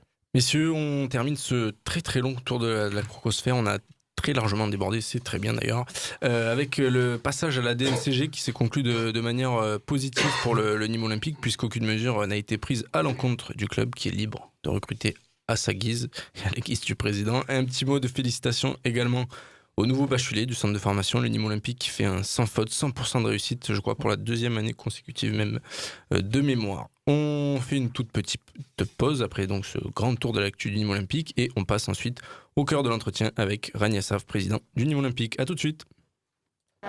Salut, c'est Renaud Ripard, vous écoutez Rage et vous êtes bien sur l'émission Le 11 de Nîmes. L'émission du Nîmes Olympique sur Rage. Et on est de retour dans le 11 de Nîmes, l'émission avec aujourd'hui Rania Assaf, président du Nîmes Olympique, en invité spécial, le 11 de Nîmes que vous pourrez retrouver sur Spotify, iTunes et Google Podcast. On enchaîne tout de suite avec cette deuxième partie d'émission, avec l'entretien donc avec Rania Assaf. On va revenir un petit peu avec vous, président, sur votre arrivée progressive au Nîmes Olympique. J'ai sauté en fait une partie, Merlin, tu avais raison. On va arriver sur votre arrivée progressive malgré tout au Nîmes Olympique et votre parcours quand même juste avant, parce que on pense qu'on n'a pas eu trop d'infos sur vous. Vous êtes assez secret, vous voulez pas trop vous dévoiler, mais aujourd'hui vous faites le choix de le faire sans rentrer dans les détails. On avait eu une enquête et un reportage sur Vanity Fair il y a 6 ans, vous avez certainement dû la voir, d'un journaliste qui s'appelle Philippe Maton et qui avait fait une longue enquête sur vous en novembre 2014, c'était quelques mois après votre arrivée au Nîmes Olympique, et où on apprend que vous êtes né donc à Beyrouth, au Liban, en 1974. Et c'est là, est-ce que votre parcours, voilà ma question, votre parcours personnel a fait que vous avez cultivé derrière ce culte du secret, et aujourd'hui qui s'efface un tout petit peu, vous êtes là avec nous aujourd'hui, on vous sent plus à l'aise dans les conférences de presse. Pourquoi ce culte du secret, et aujourd'hui, comment vous l'abordez aujourd'hui ? Alors, mon enfance n'a rien à voir avec un culte du secret ou quoi que ce soit. Aucun rapport. Ensuite, c'est pas un culte du secret, c'est juste que je suis pas quelqu'un qui aime parler de moi, je suis pas quelqu'un qui cherche la lumière ou d'être dans les médias, et je pense que c'est plus important en fait le projet et ce que je réalise que ma personne. Ma personne n'a aucun intérêt. Très bien. Juste moi par rapport à ça, c'est vrai qu'on a des présidents, on pensait nous à Christian Perdrier ou à Jean-Michel Aulas qui étaient eux à l'inverse très omnipotents dans les médias, qui n'hésitaient pas à aller au front pour leur club. Vous, c'est pas du tout le cas. Est-ce que vous, des fois, vous dites je devrais un petit peu plus le faire pour défendre mon club, et à l'inverse, est-ce que des fois vous trouvez pas que c'est une bonne chose de pas trop se mettre en avant justement ? Je pense que la défense du club, je parle bien du club, se fait avant tout devant les instances concernées et pas dans les médias. Je pense que même parfois dans les médias c'est contre-productif. Si on a pu sauver le club après l'histoire des matchs truqués, c'est pas parce qu'on en a parlé dans les médias, c'est parce qu'on a préparé une défense solide devant la commission d'appel. Sinon le club il serait mort aujourd'hui. Alors on enchaîne avec toi Merlin sur la question du supporterisme présumé de Rania Assaf pour le PSG et son appartenance à la tribune Auteuil. Je sais que ça te tient à cœur puisque toi-même Merlin tu es étudiant sur Paris. Vas-y, je te laisse poser ta question qui te mord les lèvres, je le sais. Non mais c'est une grande légende qui revient souvent et sur laquelle j'aurais bien aimé avoir un petit éclaircissement. On vous dit supporter du PSG, régulier de la tribune Auteuil. Est-ce que vous avez fréquenté vraiment je fais partie des supra Auteuil, oui. Ok, et donc ça avait suscité dans l'entourage, on va dire ultra, beaucoup d'espoir, on va dire, sur on va faire n'importe quoi, on a un Supra avec nous. Ah, donc vous êtes d'accord qu'ils font n'importe quoi? Et voilà, non, j'ai pas dit ça. On a envisagé de faire n'importe quoi, mais justement, tout le monde s'est tenu au carreau. Et non, comment vous voyez justement le mouvement ultra et les Gladiators, sans peut-être rentrer dans le conflit qu'on évoquera peut-être plus tard? Alors, ce que vous oubliez de préciser, c'est que j'étais dans les Supra il y a maintenant 30 ans. 30 ans. Le monde a changé en 30 ans. Il a énormément changé à tous les niveaux. La question qu'il faut se poser, c'est est-ce que les ultras ont suivi le changement? Mais qu'est-ce qui vous a attiré justement parce que là vous dites clairement que vous avez été avec les Supra Auteuil, il y a quelque chose qui a dû vous attirer là-dedans justement. Qu'est-ce qui vous a attiré dans ce mouvement-là, qui était quand même un mouvement ultra, donc par conséquent? Pas tant ultra que ça. Les Supra, on était Auteuil, c'était les gentils. Mais le problème, c'était en face. Ce qui vous plaît quand même, entrer dans un stade, c'est un stade qui chante avec des gens debout. Ah, bien sûr, oui, l'ambiance est importante dans le stade. Mais ce qui est important, c'est que ça reste bon enfant. Et que quelqu'un qui veut... regardez, prenez mon cas personnel. J'ai pas envie d'amener mes filles avec moi au stade. C'est quand même pas normal. C'est quelque chose qui n'est pas normal. Vous avez peur de venir au Costière avec vos filles? Ah, je veux pas les amener avec moi au stade. J'ai pas envie qu'elles entendent les insultes, les gros mots. Non, elles ont moins de 10 ans. C'est pas quelque chose qu'un enfant de moins de 10 ans doit entendre. Et vous pensez que à terme, un stade pourrait être sans gros mots? Il le faut. Le monde a changé. Il le faut. Regardez tout ce qui se passe autour de nous sur l'homophobie, le sexisme. À un moment, la société a changé et il faut que le mouvement des ultras accepte et suive ce changement. On ne peut pas aller à l'encontre de l'évolution de la société. Le stade n'est pas un défouloir. Et pas un défouloir, exactement. Et c'est pas dans le stade qu'on règle les problèmes de frustration de la société, clairement. Alors, on va enchaîner sur votre parcours personnel. Nous, ce qui nous intéresse évidemment, c'est votre relation au Nîmes Olympique, mais on ne peut pas squeezer évidemment votre ascension avec Free et Xavier Niel que vous rencontrez à la fin des années 90. Très brièvement, est-ce qu'on peut avoir un petit mot sur ce parcours très rapide chez Free? Ma question est mal posée. Je vais la continuer. Vous arrivez en 2008 à Montpellier, c'est ça, pour Free, pour vous installer à 2009. 2009. Et c'est durant cette période, donc entre 2012 et 2013, je suis allé voir sur le forum tout à l'heure, 1937, où vous dites avoir rencontré Jean-Marc Conrad parce que vos enfants étaient dans la même école, c'est bien ça? Oui. Et de là, donc, la question que nous, on s'était posée, c'est là que vous avez rencontré Jean-Marc Conrad, c'est là qu'il vous a expliqué ses intentions, lui, pour le Nîmes Olympique et de vous faire rentrer potentiellement dans l'actionnariat du club. Je vous vois hésitant. Enfin, je suis pas sûr qu'il m'ait expliqué ses intentions réelles. Mais c'est durant cette période qu'il vous a convaincu. C'est comme ça que je me suis retrouvé embarqué dans l'aventure. Oui. Embarqué? Oui. Justement, moi, la question on s'était souvent posée au moment de votre arrivée, c'est comment on arrive à convaincre le numéro 2 de Free de rentrer dans un projet qui comportait quand même Serge Kasparian, qui avait déjà des problèmes judiciaires avec le cercle Cladet, et puis Jean-Marc Conrad, qui avait un passé... Je vais vous dire quelque chose. Je ne savais même pas qui c'était, et j'ai fait une grosse erreur, c'est que d'habitude, quand je rencontre quelqu'un, je fais comme n'importe qui, je vais taper son nom sur Google. Et là, je ne l'avais pas fait. Je ne sais pas pourquoi. Et c'est mon ex-compagne qui, une fois que c'était fait, etc., elle me dit, mais tu te rends compte avec qui tu t'es associé? Je lui dis, quoi? Et voilà, mais je ne le savais pas. Justement, j'ai été naïf, je l'admets. Mais c'est Jean-Marc Conrad qui vous a vraiment convaincu dans ce projet? Oui, et à l'origine, je devais juste être au conseil d'administration. Moi, j'étais curieux de voir comment ça fonctionnait. J'ai toujours été du côté des supporters. Et là, j'avais une opportunité de voir comment fonctionnait en fait un club de foot professionnel. Donc, c'était plus par curiosité. Et lui, ce qu'il m'avait dit, c'est qu'il voulait vendre la Bastide pour utiliser l'argent, en fait, pour le développement du club.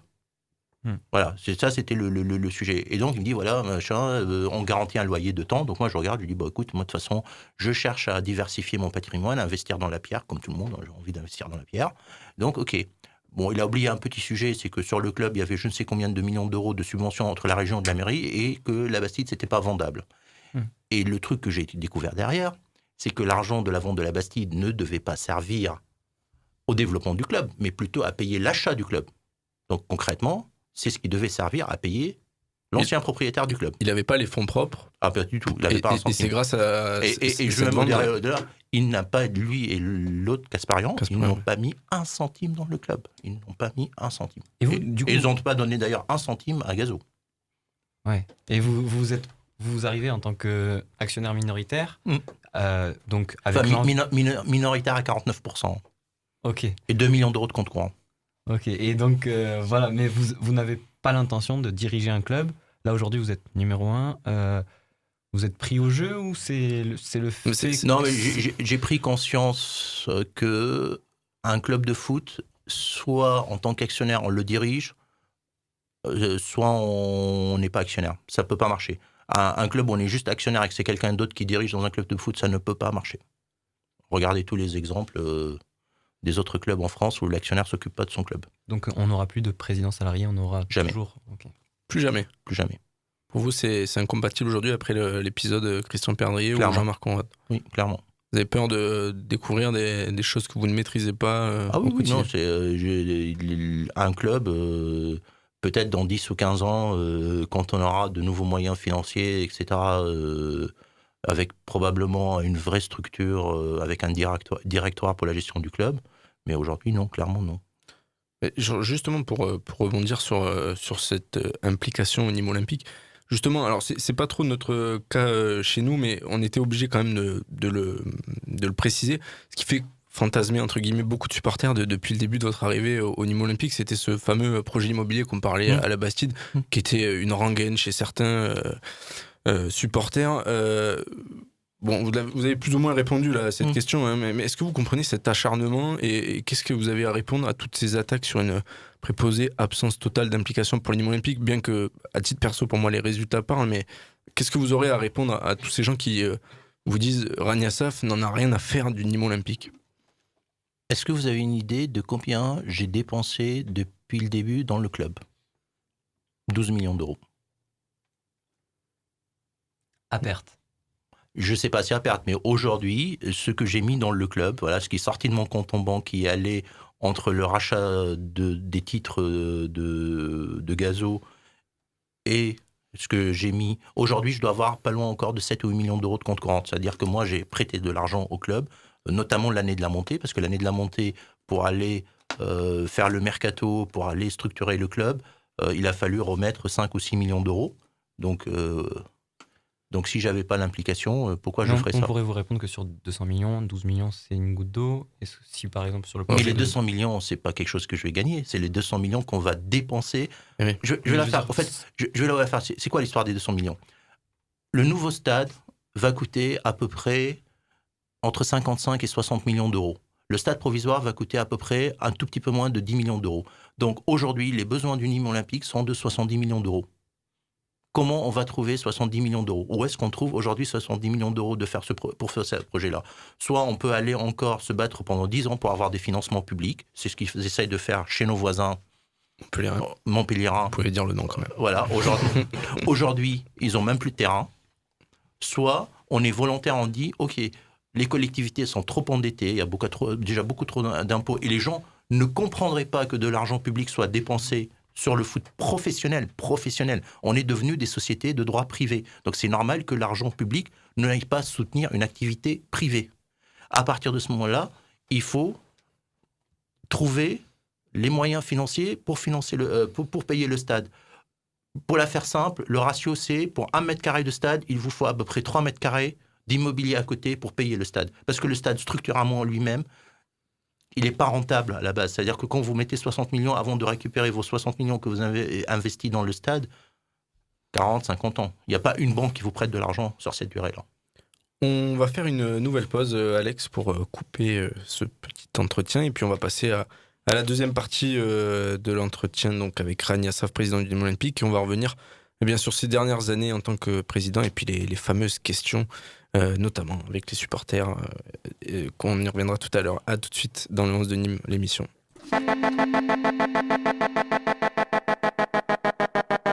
Le 11 de Nîmes, l'émission du Nîmes Olympique sur Rage.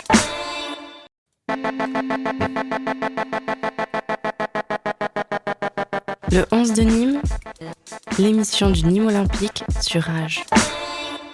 Et on est de retour donc dans le 11 de Nîmes avec Rania Assaf, président du Nîmes Olympique. 11 de Nîmes que vous pourrez retrouver ce podcast sur YouTube, Spotify, iTunes et Google Podcast et sur le rage.fr. Alex me confirme. Rapidement, on va passer donc à cette troisième et dernière partie. On a parlé tout à l'heure de Christian Perdrier. Il a laissé un sacré souvenir, plutôt même très positif à Nîmes. Vous avez même, j'ai relu vos posts sur le forum Nîmes 1937 il y a 5 années où vous louez son travail. L'histoire, elle s'est malheureusement mal terminée comme pour le coach Blacard, et pourtant vous avez, je pense, beaucoup de respect pour le travail qui a été fait. Après coup, on a entendu récemment le coach Blacard dire que lui aussi a certainement fait des erreurs dans son relationnel avec vous. Est-ce qu'il y a des choses que vous regrettez par rapport à soit Christian Perdrier, soit Bernard Blacard? Est-ce que si l'histoire était à refaire, vous la referiez de la même manière? Alors, on peut jamais refaire le passé, mais faut juste en tirer les leçons. Ça, c'est le plus important. La leçon que j'ai tirée du passage de Perdrier, c'est que plus jamais il y aura d'autres présidents tant que moi je suis actionnaire. Donc, pourquoi ? Parce qu'on peut beaucoup trop facilement dépenser de l'argent quand on est un président et mettre vraiment, mais vraiment, le club à risque financièrement. Oui, parce que quand c'est pas votre carte bancaire. Exactement. Voilà, c'est trop facile de dépenser l'argent des autres. Mais c'est vrai qu'on l'avait reçu, nous, il était d'ailleurs à votre place, Alex, il y a une petite année. Il avait sorti une phrase qui nous avait fait un petit peu bondir. Il avait dit: si c'était mon argent, je n'aurais peut-être pas fait de la même façon. C'est vrai que c'était des propos qui nous avaient un peu surpris, mais malgré tout, son relationnel, et Quentin est en studio avec nous, il aime bien Christian Perdrier, mais on en garde tous un bon souvenir parce qu'il avait ce relationnel. Il n'hésitait pas à parler aux supporters. Évidemment, ça plaît aux supporters, un président qui parle souvent dans les médias, qui discute avec eux.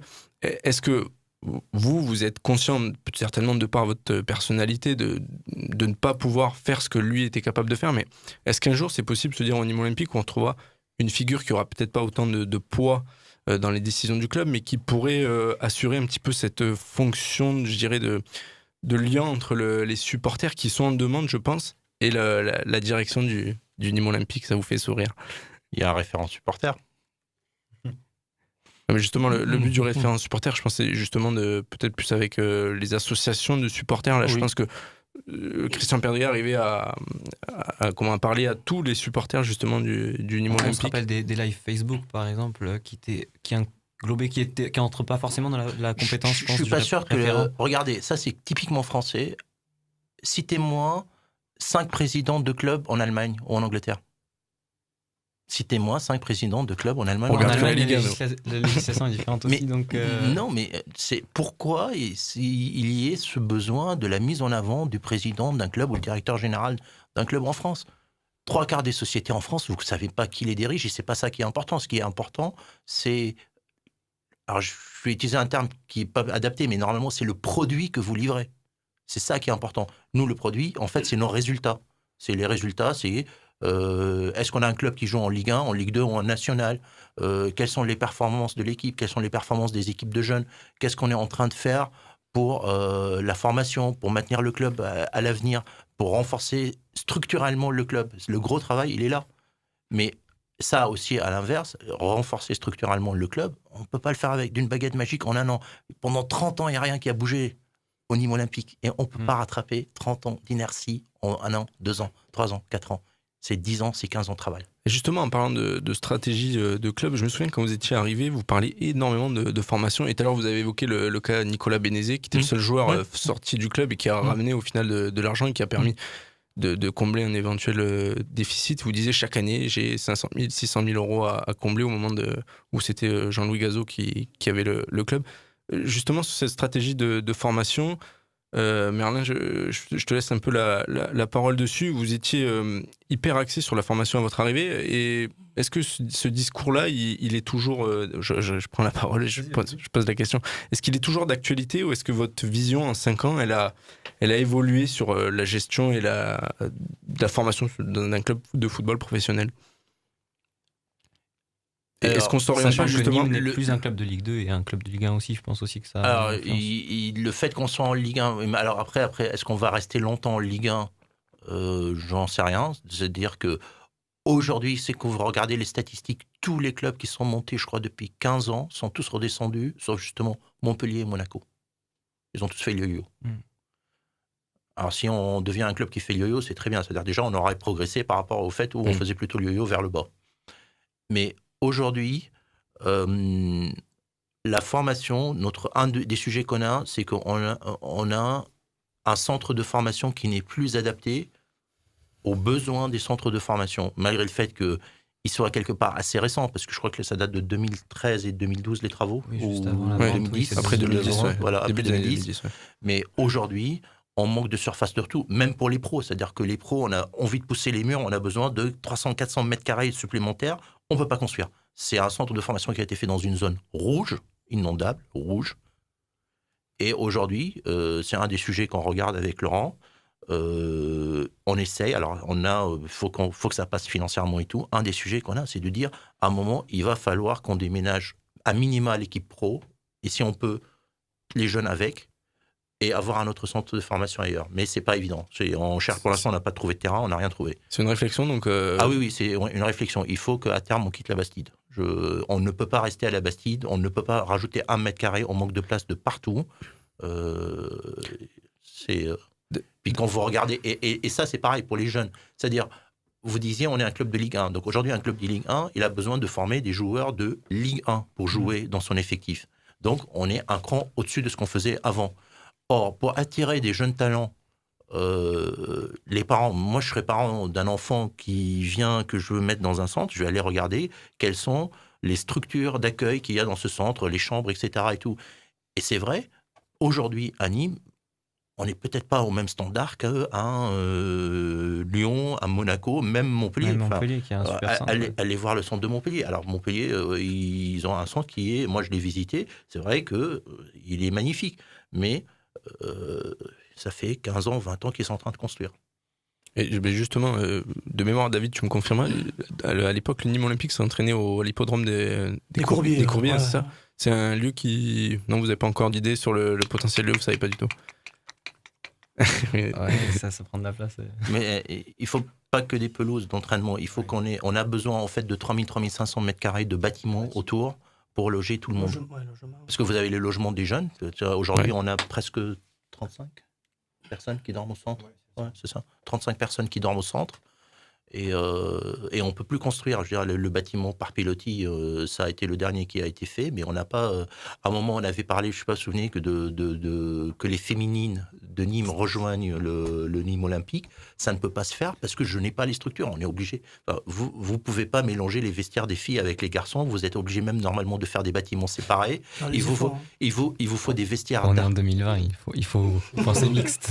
Bah non, justement. Non, pas non pour les ultras. Non, justement, il faut penser encore moins mixte. Ah, ouais. Et donc, on avait regardé, une des idées, c'était de construire un nouveau bâtiment en perpendiculaire par rapport au bâtiment sur pilotis qui est existant. Oui. C'est pas possible. Aujourd'hui, vous n'obtenez plus un permis en zone rouge, c'est fini. Et ça, justement, c'était ma question sur les féminines. Ça fait, je sais pas, 6-7 ans qu'on parle d'une intégration de Nîmes Métropole au sein de Nîmes Olympique. Pour l'instant, donc, c'est pas à l'ordre du jour. Parce que c'est pas possible. Ça a été évoqué de nombreuses fois, la fusion. Oui, aujourd'hui, c'est pas à l'heure du jour, parce que je n'ai pas les structures pour les accueillir. Je n'ai pas les structures. Et si ça devait intervenir, ce serait c'est le sens de l'histoire. C'est le sens de l'histoire. Tous les clubs professionnels sont... Il y a même des débats de savoir si c'est pas la Ligue de football professionnel qui va récupérer à terme la gestion du football féminin pro. Et donc à terme, ce sera peut-être même quasiment une obligation, en fait. Probablement. Okay. Mais justement, il faut le préparer. Mais pour ça, on a un problème à la Bastide de place. On a clairement un gros problème de place. On n'a même pas une salle de presse. C'est vrai. Et on se bat tous les ans pour avoir les... Tu vois, entre les Costières et le centre de formation, on se bat tous les ans, c'est surtout Laurent qui se bat, pour aller gratter les points à droite et à gauche pour avoir la licence club. Il faut savoir que la licence club, si on ne l'a pas, c'est 5 millions d'euros sur les droits télé qui partent en fumée. Pour nous. On vous donnera quelques mousses si vous voulez en partant pour l'insonorisation à la Bastide, ce sera utile. Je continue cet entretien. Alors j'avais décidé de faire remonter le temps et je voulais évoquer l'évolution de votre présidence. Vous arrivez donc en juin 2016, si je me trompe pas, juste après le maintien des moins 8 points. Oui. S'ensuit la saison où l'on finit 5e de mémoire. 6e. 6e, pardon. Et la saison d'après, donc où Nîmes, 13e budget de mémoire, monte en Ligue 1 en finissant 2e. Juste un petit mot par rapport à ça. Est-ce que vous, dans votre idée de projection de futur au Nîmes Olympique, c'était quelque chose qui vous semblait au final logique, cette montée? C'était dans vos plans à peu près Honnêtement, ouais. Non. Et tout à l'heure, vous parliez de yo-yo entre Ligue 1 et Ligue 2. Ouais. Pour vous, le club de Nîmes est destiné à faire le yo-yo? C'est un club qui a le potentiel pour rester en Ligue 1, ou vraiment c'est quelque chose qui est inenvisageable en étant honnête, sincère, parce que aujourd'hui, on peut rêver, mais à terme, c'est tout le but du projet. Je veux dire, si on y passe des heures et des heures, le projet du stade et tout, c'est d'avoir les moyens pour dire on a un club qui peut rester de manière pérenne en Ligue 1, de par ses revenus. Mais en attendant, aujourd'hui, avec nos revenus, notre budget actuel, alors même si le budget, cette année, il va dépasser les 40 millions d'euros, mais c'est parce que les droits télé aussi, ils ont augmenté en parallèle. Non, clairement, statistiquement, je regarde les stats, on peut essayer, on peut essayer d'être meilleur que les autres. À un moment, il y a des clubs qui structurellement n'ont pas plus de revenus que nous. Je prends un club comme Angers, Lorient, ils n'ont pas structurellement plus de revenus que nous, mais ils ont un vécu sur le trading qui leur permet aujourd'hui d'être là où ils sont. Et c'est dur de venir aujourd'hui les concurrencer de zéro. C'est-à-dire que le train de rentrer dans le jeu du trading, il est déjà passé. Et est-ce qu'on arrivera à le rattraper? C'est toute la question. Donc la vraie, parce que là je rebondis par rapport, on en parlait tout à l'heure, la vraie arrivée de Reda Hammach, c'est aussi donc de passer dans cette politique de trading à terme, d'avoir ensuite sur plusieurs années des joueurs qui peuvent vous rapporter à côté. C'est parce que un petit club comme nous, parce qu'on reste un petit club en Ligue 1, un petit club comme nous ne peut pas s'en sortir sans ça aujourd'hui. Moi j'aimerais bien qu'on fasse toute cette partie de trading, mais pour ça il faut qu'on aille chercher nos 8 millions à 10 millions de revenus ailleurs. On va passer sur la troisième et dernière partie qui devait être la troisième partie, mais qui va être du coup la quatrième. On va revenir sur les questions qui se posent. Il y en avait déjà beaucoup, mais les questions qui se posent à l'heure actuelle. Et on va revenir sur le mercato nîmois de l'été 2019, qui a évidemment énormément fait jaser et qui a été certainement l'un des points de conflit entre Bernard Blacquart et la direction et son directeur sportif de l'époque. Mercato qui a vu une grosse quinzaine de départs pour un nombre d'arrivées beaucoup moins important. Après coup, est-ce que vous reconnaissez une erreur de stratégie sur ce mercato de la part du club dans son ensemble, hein, tant vous que le coach, que le directeur sportif? Oui. Et pourquoi justement? Si demain vous deviez refaire, ce serait moins de ventes, plus d'achats? C'est déjà peut-être préparé le mercato. Le vrai, c'est que le mercato n'a pas été préparé, n'a pas été anticipé. Ça a été le point de rupture avec Laurent Boissier. Entre autres. Et justement, je voulais enchaîner, c'est parfait. Durant ce mercato, sans dénigrer ce que Laurent Boissier a fait dans le passé, parce que... Je ne le dénigre pas, parce qu'il découvrait plus que moi, comme moi, c'est-à-dire que c'était une nouveauté pour lui et pour moi. On savait, tout le monde disait, on sera attaqué. Mais à un moment, il fallait fermer la porte. Et lui, le coach, parce que il y a des joueurs où moi j'ai dit, il ne faut pas qu'ils partent, et qui disaient qu'il fallait qu'ils partent. Le coach? Oui. Choub? Bouenga? Ouais. Voilà. Moi, je vais être clair, hein, et je suis cash là-dessus. Après le départ de Savanier, j'ai dit, c'est bon, on n'a plus besoin d'argent, on peut fermer la porte. Donc tous les autres départs qui sont venus derrière, c'est pas moi. Vous êtes quand même le président, c'est vous normalement qui êtes censé avoir le dernier mot sur les départs. Et ils sont dus au coach pour vous, qui n'a pas fermé la porte, qui était ouvert à ses départs. Le sportif. En général. Ok. Mais on n'avait pas besoin de l'argent. Alors, honnêtement, par contre, à l'inverse, on ne l'aurait pas fait. On ne serait pas loin de la faillite aujourd'hui.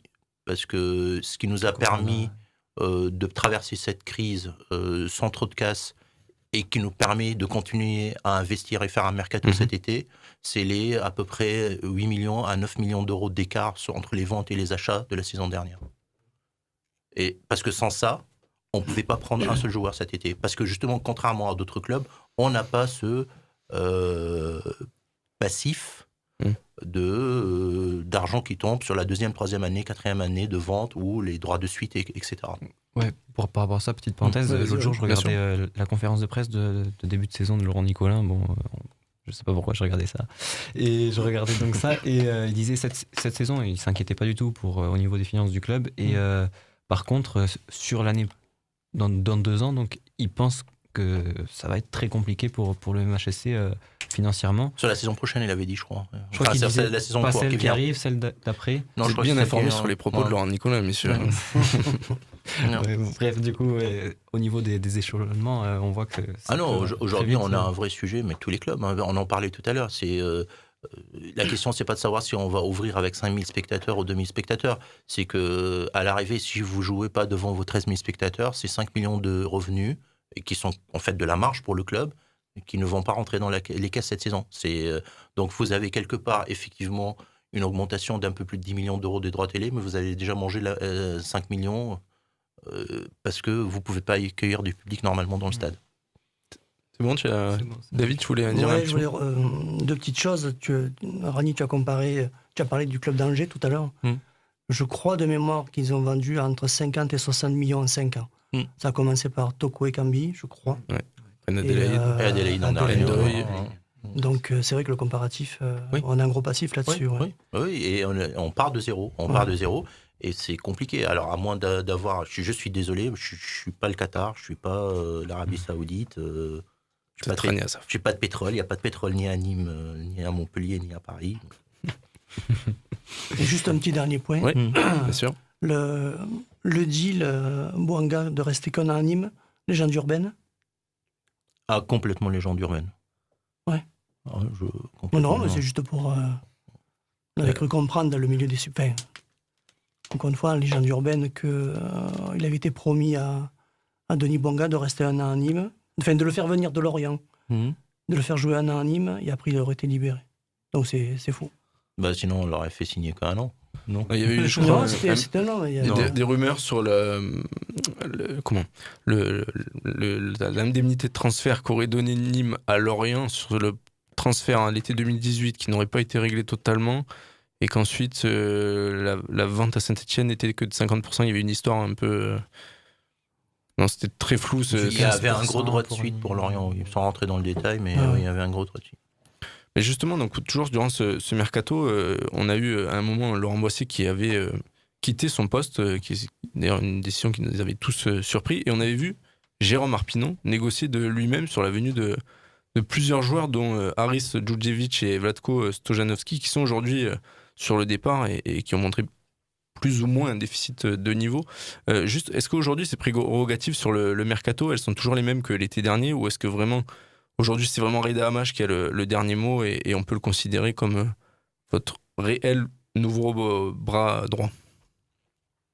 Alors, c'est Reda, le directeur sportif du club, donc oui, c'est lui qui s'occupe du mercato. Sauf que Jérôme Manot, c'est l'entraîneur de l'équipe première, donc j'espère quand même qu'il prend son avis sur les joueurs qui... Non, mais justement, ils travaillent tous les deux ensemble quand même. Tout à l'heure, vous disiez on a mal préparé ce mercato. Et moi, je me souviens, on en parlait l'été dernier, on se retrouvait en fin de mercato avec un entraîneur adjoint qui faisait de lui-même venir des recrues par ses réseaux. On trouvait ça assez étonnant. Alors, les 2 noms que vous avez cités, c'était Boissier. Et Jérôme Arpinon, c'était quel il a aucun. C'est Boissier. Oui, puisqu'il y avait l'histoire de Boissier-Père qui était soi-disant les... J'ai eu d'autres infos, mais peut-être.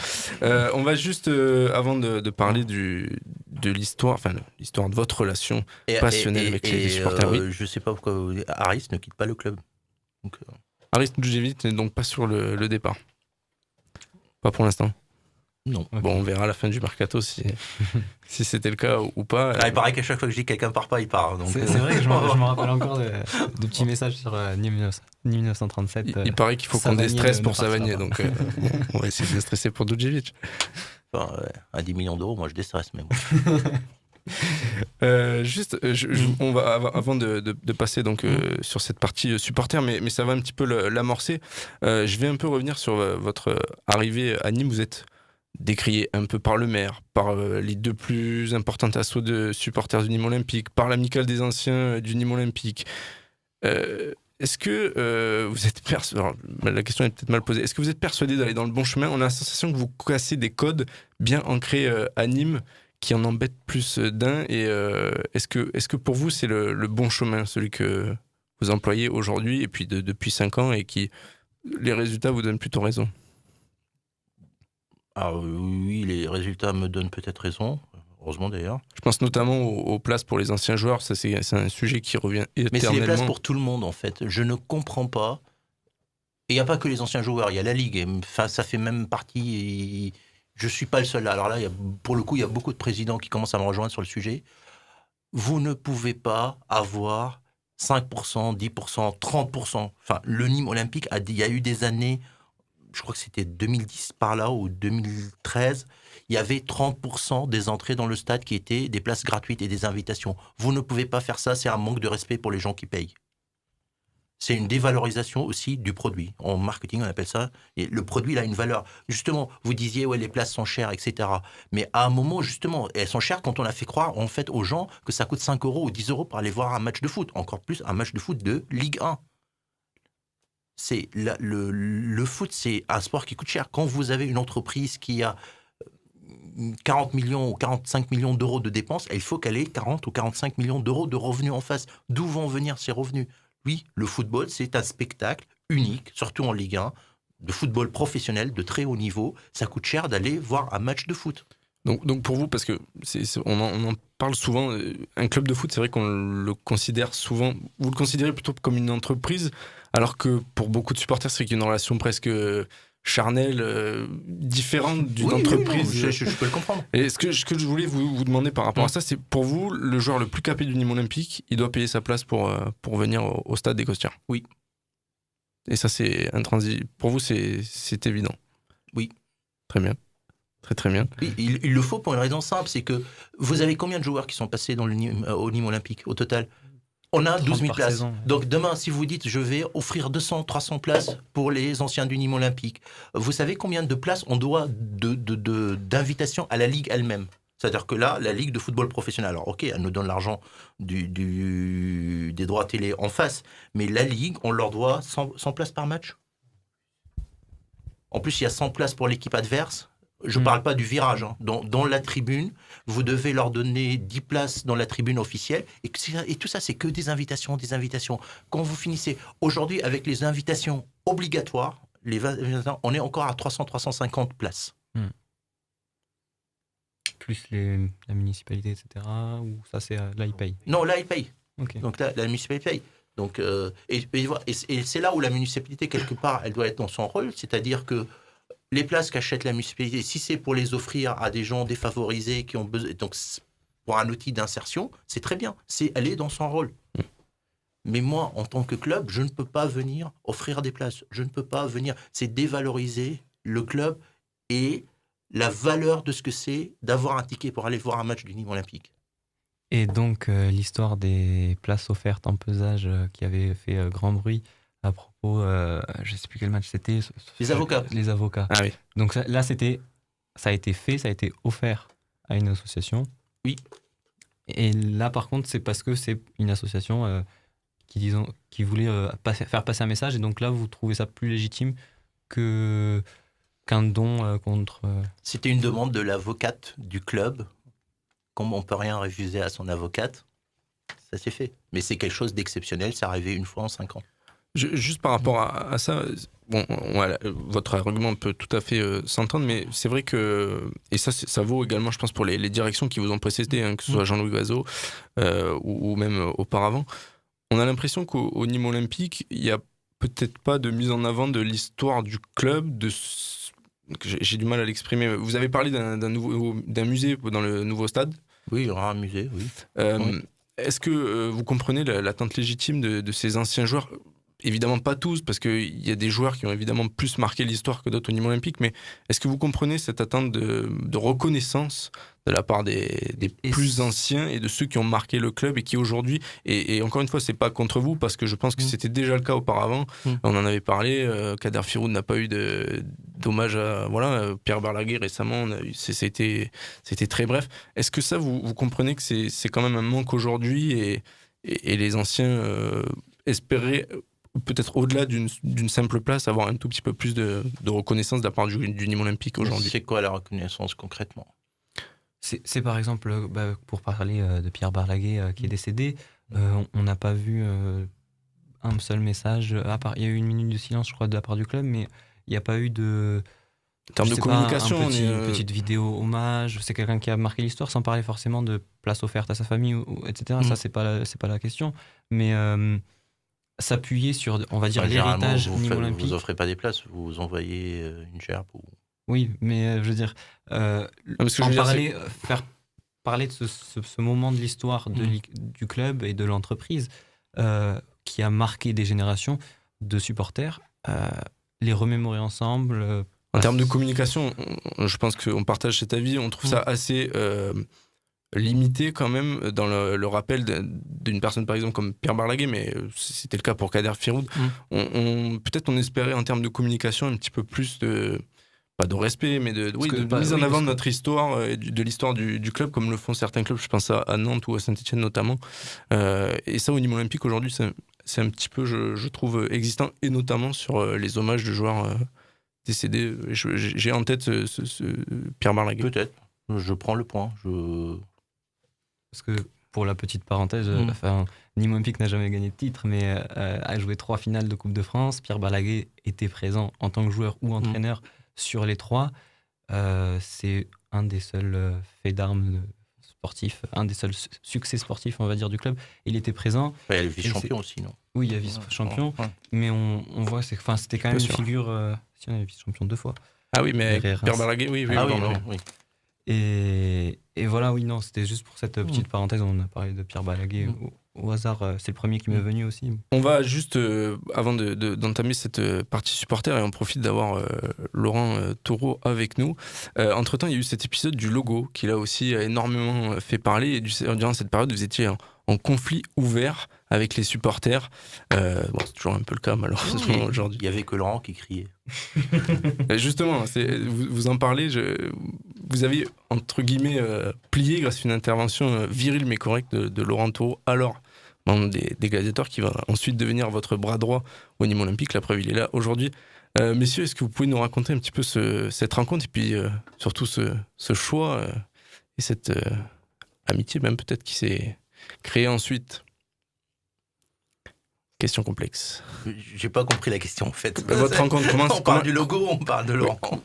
Comment votre rencontre durant cet événement du logo s'est faite derrière? Je crois qu'avec ce qui s'est passé avec le logo. On s'était connus bien avant en fait. Au cours de réunions avec les Gladiateurs. Voilà, oui. La franchise, durant cet épisode, vous a convaincu de... Ah oui, c'est important la franchise. C'est derrière ce qui a permis de l'avoir au club avec vous, au quotidien.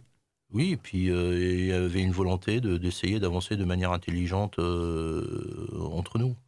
Alors l'épisode du logo, ça a marché. Donc je dirais pas les tenants et les aboutissants, mais parfois il faut créer des chocs pour pouvoir faire accepter quelque chose. Justement, c'est la preuve que ça peut marcher à un moment. Il peut y avoir un dialogue, il peut y avoir des discussions franches et peut-être même viriles, et qui débouchent sur quelque chose de positif, puisqu'il y a eu un nouveau logo qui a été adopté et qui a été approuvé. Alors, je vais vous donner un scoop. Le logo intermédiaire n'avait pas vocation à rester plus d'1 an. Le logo rond, d'accord. Mais c'était un moyen de faire oublier l'ancien, rapidement. Eh ben on va commencer sur cette partie supporter. Merlin, je ne sais pas si tu veux peut-être commencer. Alors, si on attaque la partie supporter, on va s'y mettre dans le bain. J'ai l'impression que c'est toujours moi qui propose les questions méchantes, mais on va y aller. Donc, ce qui a été la véritable cassure au niveau des dialogues, on connaît tous, il n'y a plus de dialogue entre groupes de supporters et clubs. Alors, précisez bien groupe de supporters et pas supporters, parce que supporters, il y a 12 000 personnes dans le stade. Je ne pense pas que les 12 000 personnes soient des GN ou d'accord avec ce que disent les GN ou les Némosus. Mais ils représentent la voix de tout le monde. Ah, mais ça, tu peux pas le prouver. Non, parce que si personne ne le fait. Non. Ils représentent eux-mêmes. Et alors, les autres supporters, ils doivent se constituer en association pour faire... S'ils ont quelque chose à dire et à faire entendre, oui. Mais justement, c'est-à-dire qu'ils sont... Vous l'aviez évoqué, c'est sur le forum il y a 5 ans, vous vouliez faire une oui, sorte... et si vous vous souvenez, au forum, tout le monde m'a dit, ça n'a aucun intérêt, mauvaise idée. Je lui ai dit, ok, je reprends mon idée, je m'en vais. David, tu confirmes? Pardon? Tu confirmes? Je confirme. Ouais. Donc aujourd'hui, c'est plus d'actualité, cette assemblée avec un... Ça aurait été un supporter... Maintenant, si tout le monde est convaincu, on peut le remettre sur la table. Mais à l'époque, moi, je me suis fait, pour être cru, je me suis fait envahir, balader. Hein, Et pour vous, ça serait la seule personne, cette personne qui serait, crédible pour vous faire oui, parce des que remontrances plutôt que des groupes de supporters qui, pour vous semblent plus minoritaires qu'autre chose? Ils sont minoritaires et... Pour vous, ils ne sont pas représentatifs de la vie de la majorité du public ni moins? Après, certainement pas. Et pourquoi la majorité silencieuse Alors moi, je vous dis, on va prendre un cas, on va prendre quelque chose qui s'est passé cette saison. Vous vous souvenez, en début de saison, il y a eu toute la polémique sur les propos homophobes dans les stades et on ne voulait plus entendre certains mots dans les stades. À Nîmes, comme dans d'autres stades, certains supporters ont trouvé que c'était super intelligent de remettre une couche. Et notamment, je ne sais pas si vous vous souvenez, d'un match à Monaco, où il y a eu un arrêt du match et ça nous a coûté la victoire ce jour-là. Donc, est-ce que ce comportement complètement débile, parce qu'il n'y a pas d'autre terme, sert le club? Est-ce que c'est l'intérêt? Ils disent qu'ils sont amoureux du club et qu'ils placent l'amour du club au-dessus de tout. Est-ce que ce comportement-là, ce jour-là, a servi les intérêts supérieurs du Nîmes Olympique? Les joueurs sont sortis du match, on s'est pris 2 buts, heureusement qu'on a égalisé derrière, on a perdu la victoire, on dominait ce match-là, on l'a perdu. On revient une semaine après au Costières, il recommence. Il y a tout le public qui se met à les siffler. Et au bout de 2 matchs, ils ont arrêté. Pourquoi? Est-ce que le public était d'accord avec... Pourquoi? Alors, s'ils représentent tout le public, pourquoi le public s'est mis à les siffler? Le public s'est mis à siffler les GN, qui continuaient. C'est un point, peut-être qu'on peut, oui, en effet, le reconnaître, mais peut-être pas sur tous les points qui peut... Là, sur ces propos-là, potentiellement homophobes, on peut l'entendre, mais par exemple, moi, je pense à ce déplacement à Marseille, où j'étais d'ailleurs, à titre personnel, présent. On n'a eu aucune communication de la part du club après ces événements, alors qu'ils se sont déroulés devant le stade des Costières. Vous avez clairement bloqué les communications du Nîmes Olympique pour ne pas évoquer cet épisode-là. Comment vous le justifiez, vous, aujourd'hui, auprès des supporters qui étaient présents ce jour-là et qui ont vécu quand même, il faut le dire, un moment vraiment pas agréable et qui auraient surtout voulu être soutenus par le Nîmes Olympique? Et qui étaient dans leur droit en étant sur le parking du stade des Costières. On ne parle pas du déplacement, on parle juste du passage à tabac sur le parking du stade des Costières. Sur cet épisode-là, il n'y était pas. Enfin, je parle de Laurent Toureau, j'y étais pas. On était encore à Marseille. On rentrait, nous, on était au match. Tout ce que je sais, on n'y était pas, on n'est pas témoin. Tout ce que je sais. On a un déplacement encadré de normalement 350 personnes. Ils étaient plus de 450. Voilà. Ils se font bloquer sur l'autoroute. Il n'y a que 2 bus qui passent. Les autres rentrent. Apparemment, et je dis apparemment parce que je n'y étais pas, ça se passe mal au retour. Jusqu'à nouvel ordre, en France, on est dans un état de droit. Donc s'il y a un problème, c'est pas moi qui vais le régler. Je ne suis ni juge, ni police judiciaire, ni préfet. Si s'est passé quelque chose, on va porter plainte. Des plaintes ont été déposées du côté Némosus. D'accord. Donc si des plaintes ont été portées, maintenant, il y a une instruction. Qu'est-ce que vous voulez que je dise? Je n'y étais pas. Pourquoi le club doit commenter tout ce qui se passe en dehors du club? Moi, je suis responsable de l'équipe. Je suis responsable de ce qui se passe dans l'enceinte du stade. Mais ces personnes venaient dans le but d'encourager de supporter le Nîmes Olympique. Il y a des enfants qui ont pris des coups, etc. C'est pas sans prendre position pour exactement. Mais je n'en sais rien. Je n'en sais rien. Comment vous voulez que je vienne me prononcer sur quelque chose? Pourquoi je vais croire plus la version des supporters que la version de la police ou des gens qui les encadraient. Je n'en sais rien. Et je ne vois pas pourquoi c'est le rôle du club. Qu'est-ce que vous voulez qu'ils disent, le club? Mais ce qui se passe sur le stade des Costières, vous avez par exemple des caméras qui appartiennent au club, etc. Non. Vous savez Non. le club a accès. Ouais, alors, Scoop, je crois qu'il n'y a pas de caméra sur les parkings. Hein. Ah bah très bien, on pourra faire des trucs. À ma connaissance, très peu. Mais il y a eu suffisamment de témoignages pour que ce soit pas un mensonge général, on va dire. Je n'en sais rien. Ici, il y a des plaintes qui ont été déposées, il y a une instruction en cours. Laissons faire la justice. On est encore dans un état, j'espère, on est dans un état de droit. C'est important, le droit. Ok. Oui, vas-y, David. Excuse-moi, René. Oui. Ça rejoint ce que tu disais tout à l'heure. Enfin, à mon sens, en tant que supporter, là, je vais parler pour moi. Ça rejoint ce que tu disais tout à l'heure quand tu as comparé les pays du nord de l'Europe, l'Allemagne ou l'autre côté, l'Angleterre. Nous sommes latins. Ça, il ne faut pas l'oublier. Et peut-être qu'à ce moment-là, je ne faisais pas partie du déplacement. Je ne parlerai pas au nom des gens qui ont fait le déplacement ou qui ont subi des violences. On a tous vu des vidéos circuler sur les réseaux sociaux, sur YouTube ou autre. Ils attendaient peut-être simplement un message de soutien. Un message de soutien. Je comprends ce que tu veux dire de par ta position de président. Évidemment. C'était simplement se sentir entre guillemets. Enfin, c'est dur après de trouver, de se sentir soutenu. Ouais, je vois pas d'autres termes, mais pas au sens. Oui, pas judiciaire, mais juste un petit mot de soutien. Mais les soutenir contre quoi? Contre la police? Non, c'est pas mon rôle. Pas un soutien vers une entité. Mais voilà, le soutien sur quoi? C'est ça qu'il faut voir. On n'a pas à commenter chaque fois qu'il se passe quelque chose. C'est pas le rôle de. Enfin, je sais que c'est comme ça qu'on a l'habitude que ça se passe, mais ça ne devrait pas se passer comme ça. Il faut que ça change. Il faut que ça change. Et moi, tout ce que je constate au début, c'est qu'on a cherché le rapport de force en essayant d'y aller à plus de 600. Oui, mais là, à Nice, quelques mois avant, c'était passé comme ça à Nice, c'était passé et là, le club n'avait strictement rien. Une fois, ça est passé, la deuxième, c'est pas passé. On a cherché le rapport de force, on a eu la force, malheureusement. Mais ça ne devrait pas se passer comme ça.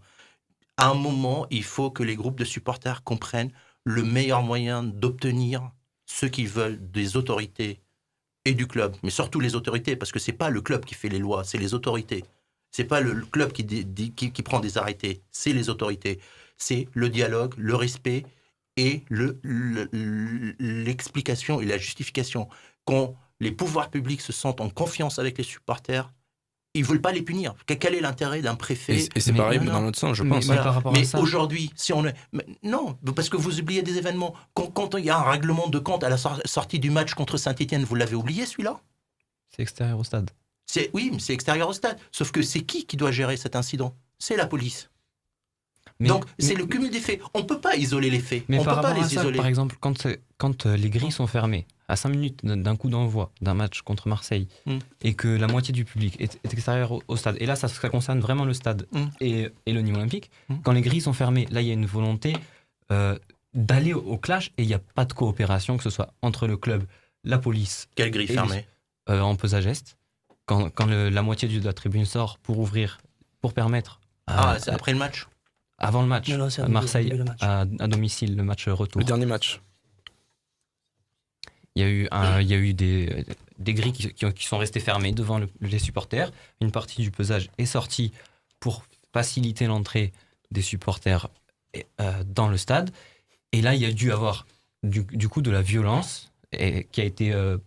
on pourrait presque croire que la police l'a programmée, puisque ils attendaient le conflit, en fait. Juste moi, je laisserai Ragnessaf répondre juste à ça, et je fais suite au message de David. Je pense que le message des supporters n'est pas forcément que vous cautionnez l'acte qui a été fait, mais juste d'avoir ce sentiment que le club et les supporters ne font qu'un, et quand des supporters subissent des violences, parce que ça, je pense qu'on ne peut pas le nier pour autant, qu'elles soient justifiées ou non, que le club, à un moment... fasse un avec ses supporters quand ça va pas, et justement les supporters sont là quand ça va pas pour le club, et ça devrait être vice versa. Il faut que ça soit dans les deux sens. Ça veut dire pour que le club fasse un avec ses supporters, enfin ses groupes de supporters, il faut que les groupes de supporters fassent un avec le club. Et pour vous, c'est pas le cas aujourd'hui? Non. Quand ils allument des fumigènes et que ça coûte des dizaines de milliers d'euros au club, c'est pas être avec le club. Est-ce qu'aujourd'hui, par leur comportement, par leurs actes, ils servent les intérêts supérieurs du Nîmes Olympique? Ce serait bien que chacun se posent cette question et réfléchissent à cette question. On va D'accord. Sauf que ça marche dans les deux sens. Aujourd'hui, ça ne marche pas dans le sens. Ce que je disais au début de l'interview, le monde a changé. Le monde a changé. Et il faut qu'on s'adapte tous à ce changement. Mais quand les supporters allument des fumigènes, c'est qu'il y a eu une rupture du dialogue avec... Non, c'est parce qu'ils ont allumé les fumigènes qu'il y a eu la rupture de dialogue. Mais qu'est-ce qui se passe, par exemple, si demain il y a une réunion, imaginons qu'une réunion club supporter ait lieu, enfin un groupe de supporters, qu'est-ce qui se dit et quels sont vos points de désaccord avec eux? La loi, c'est la loi. Il faut respecter la loi. Pour vous, ces accords qui sont passés dans certains clubs de dire sur 2, 3, 4 matchs, on me dit, on a lu certains fumigènes et surtout avec... Et là, s'il y en a un qui se brûle la main et qui finisse amputé, c'est qui est responsable? Justement, il y avait, Merlin, tu seras peut-être plus apte à en parler, il y a eu une récemment, avec la nouvelle ministre des Sports, un projet d'expérimentation. d'expérimentation. Oui, alors oui, c'est en présence d'un artificier, dans une zone bien délimitée, avec les consignes de l'artificier. On n'est pas du tout dans l'allumage sauvage en tribune. Et ça, on n'a aucun problème à le tester. On n'a aucun problème. Et du coup, ça coûte quand même plus cher, au final, d'être allé au clash avec les groupes de supporters. Pourquoi ça coûte plus cher? Au niveau des amendes? Non, c'est ce qui nous a permis. Malheureusement, c'est la répression derrière et le fait de déposer des plaintes et tout qui nous permet d'éviter les amendes. Enfin, là, au dernier machin, on a pris quand même 2 matchs avec sursis. Mmh. Donc, au prochain craquage dans la tribune restée fermée. Messieurs, on va doucement se terminer vers la fin de cet entretien qui aura duré près de 2 heures. On remercie d'avance déjà le président du Nîmes Olympique de n'avoir accordé autant de temps. Ça devait être 1 heure à la base, donc on vous remercie pour cela. David, je ne sais pas si tu as un mot juste avant de moi terminer. J'aurais encore 1 ou 2 questions. Merlin aussi, peut-être un petit mot avant de conclure. Courgette, tout simplement. Ouais, pas plus. Tu voulais un mot, non? Oui, je l'ai. Voilà, il est là. Non, moi, juste pour terminer cet entretien, et Merlin, Pour pas partir fâché. Oui, oui, exactement. Vous avez débarqué en tant qu'actionnaire minoritaire du club. Vous êtes aujourd'hui le seul maître à bord. Vous êtes de base pas du tout lié à Nîmes et au Nîmes Olympique, puisque vous êtes même basé sur Montpellier, même à la base, et vous êtes même parisien, on peut le dire. Ouais, je suis pas du tout. J'ai pas mis les pieds à Paris depuis début février. La semaine prochaine, non, mais demain, ça y est. Grand retour. J'aurais une ultime question par rapport à ça. Est-ce que vous avez appris quand même à aimer Nîmes et le Nîmes Olympique? Parce que c'est souvent ce qui revient, et moi, à titre perso, je me demande comment on peut vous le... Est-ce qu'on peut parler d'amour? Je ne sais pas. Tout ça, c'est très philosophique chez les supporters, tout ce côté amour, valeur du maillot, don de soi. Est-ce que vous vous sentez attaché aujourd'hui au Nîmes Olympique et à Nîmes, aux Nîmois? C'est peut-être tout ça est très démagogique. Ah oui, c'est très démagogique de vous dire que je suis attaché à Nîmes et aux Nîmois.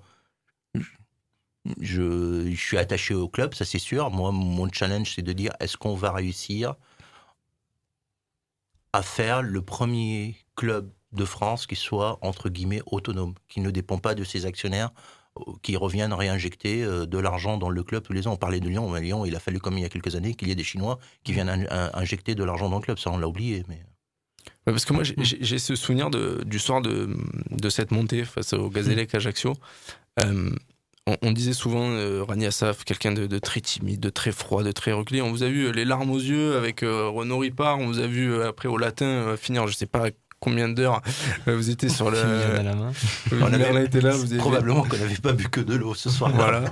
Mais ce qui prouve quand même que vous êtes attaché donc au Nîmes Olympique. Et il y a quand même quelque chose, non, qui au-delà de l'aspect financier. Ah oui, bien sûr, mais ça je le garde pour moi. Je ne suis pas à le montrer. D'accord. C'est la relation qu'a chacun émotionnelle avec le club, on n'a pas à le montrer. Enfin, il y en a certains qui le montrent et c'est très bien, mais il y en a d'autres qui n'ont pas besoin de le montrer. Je te laisse le mot de la fin, Merlin, ou... Moi, j'avais une dernière question assez personnelle et je ne la retrouve pas sur ma liste. Voilà. C'était... en fait, on donne, sur le 11 de Nîmes, par exemple, on donne souvent nos humeurs, on va dire, sur ce qu'on pense du club, etc. Est-ce que en fait, certains nous reprochent d'être pro-Assaf pour rester poli, et d'autres... des fois, on voit que le club, par exemple, justement, après les événements de Marseille, nous interdit l'accès aux conférences de presse. Justement, on suppose que c'est pour ce bulletin d'humeur. Non, je pense que c'est juste. Que vous, en tant que président, vous lisez... Je suis pas au courant. Non, là, c'est juste avec, je pense, Jordan Nissen qui représente le club en soi. Vous, personnellement, vous lisez ce qui se dit sur Facebook? Est-ce que vous... Alors, il est coupé des médias officiellement. Venir dans Internet, de travailler dans Internet et tout. Je n'ai pas de Facebook, j'ai rien. J'ai les réseaux sociaux, alors là, c'est un truc que je suis peut-être trop vieux pour ça, j'en sais rien. C'est quelque chose Alors si, par contre, le forum, Nîmes 1937, je lis tout. Je continue à lire tout. Je n'ai peut-être pas posté depuis un an, mais je lis tous les messages. Il lit bien donc. Mince. Oui, je lis tous les messages, oui, pas plus tard que ce matin. Donc, Ok, c'était assez... Voilà. Mais c'est marrant de voir, typiquement, on parlait... d'un certain joueur argentin, j'ai oublié le nom. Andrés Cubas, qui doit arriver jeudi matin, je crois. Et je me fais insulter depuis 2 jours parce que c'est ma faute, en fait, qu'il ne soit pas là avant la fermeture du mercato. Alors que les gens n'ont pas compris que la fermeture du mercato, on s'en fout complètement. Oui, et puis surtout, il y a des choses que vous ne maîtrisez pas, tout simplement, les histoires de visa notamment, je ne suis pas sûr que... Oui, il y a des histoires de visa et tout ce que vous voulez. Et aujourd'hui, en fait, c'est un mercato qui est bizarre parce que le mercato ferme, mais en fait, vous pouvez quand même avoir des joueurs qui viennent s'entraîner chez vous. Et le championnat ne reprend que fin août. Donc, en fait, c'est la fermeture du mercato, c'est un non-sujet, en fait. Très bien. Donc, on aura Andrés Cubas à Nîmes mercredi après sa visite médicale, jeudi à Paris. Il ne sera pas à Nîmes, il sera à Paris. Messieurs, merci beaucoup pour ces 2 heures. C'est le record de temps là, du podcast du 11 de Nîmes. On n'a jamais fait aussi fort pour conclure avec Rage, puisque le podcast passera également sur Rage, sur YouTube, sur Spotify, iTunes et tutti quanti. On vous remercie grandement d'être venu discuter. Je pense que président, merci David. Je pense que c'est pas forcément qu'avec nous, mais une occasion qu'il faudra peut-être, je l'espère, renouveler, parce que je pense que les supporters ne veulent pas forcément du mal de Rani Assaf, mais ils veulent juste la réussite de leur club, tout simplement, et si elle doit passer par Rani Assaf. Voilà. Et le plus important, c'est la réussite du club et les intérêts du club. Voilà. Eh bien, je crois que ce sera le mot de la fin, David. La France a besoin de savoir. Nîmes aussi, et je crois que Nîmes a un peu su ce soir. Il arrive bientôt. Grâce à Rani Assaf. Messieurs, bonne soirée à tous. Bonne écoute pour ceux qui nous ont écoutés. Merci. Et à très bientôt sur le 11 de Nîmes. Merci. Mais Nîmes, c'est une ville de football. Je n'ai pas dit que Nîmes n'était pas une ville de football. Et elle est nîmoise, cette ouverture du score dès la 9e minute de jeu. Équipe de Nîmes Olympique. Par cette victoire, Nîmes confirme ainsi ses prétentions du début de saison. C'est un fief du foot. Cette tribune que vous voyez là, toute rouge, c'est assez rare dans le foot français. Il y a un amour immodéré pour ce club. Cet après-midi, encore une fois, le public a répondu présent, donc c'est magnifique pour nous joueurs, c'est super. Le 11 de Nîmes, l'émission du Nîmes Olympique sur Rage.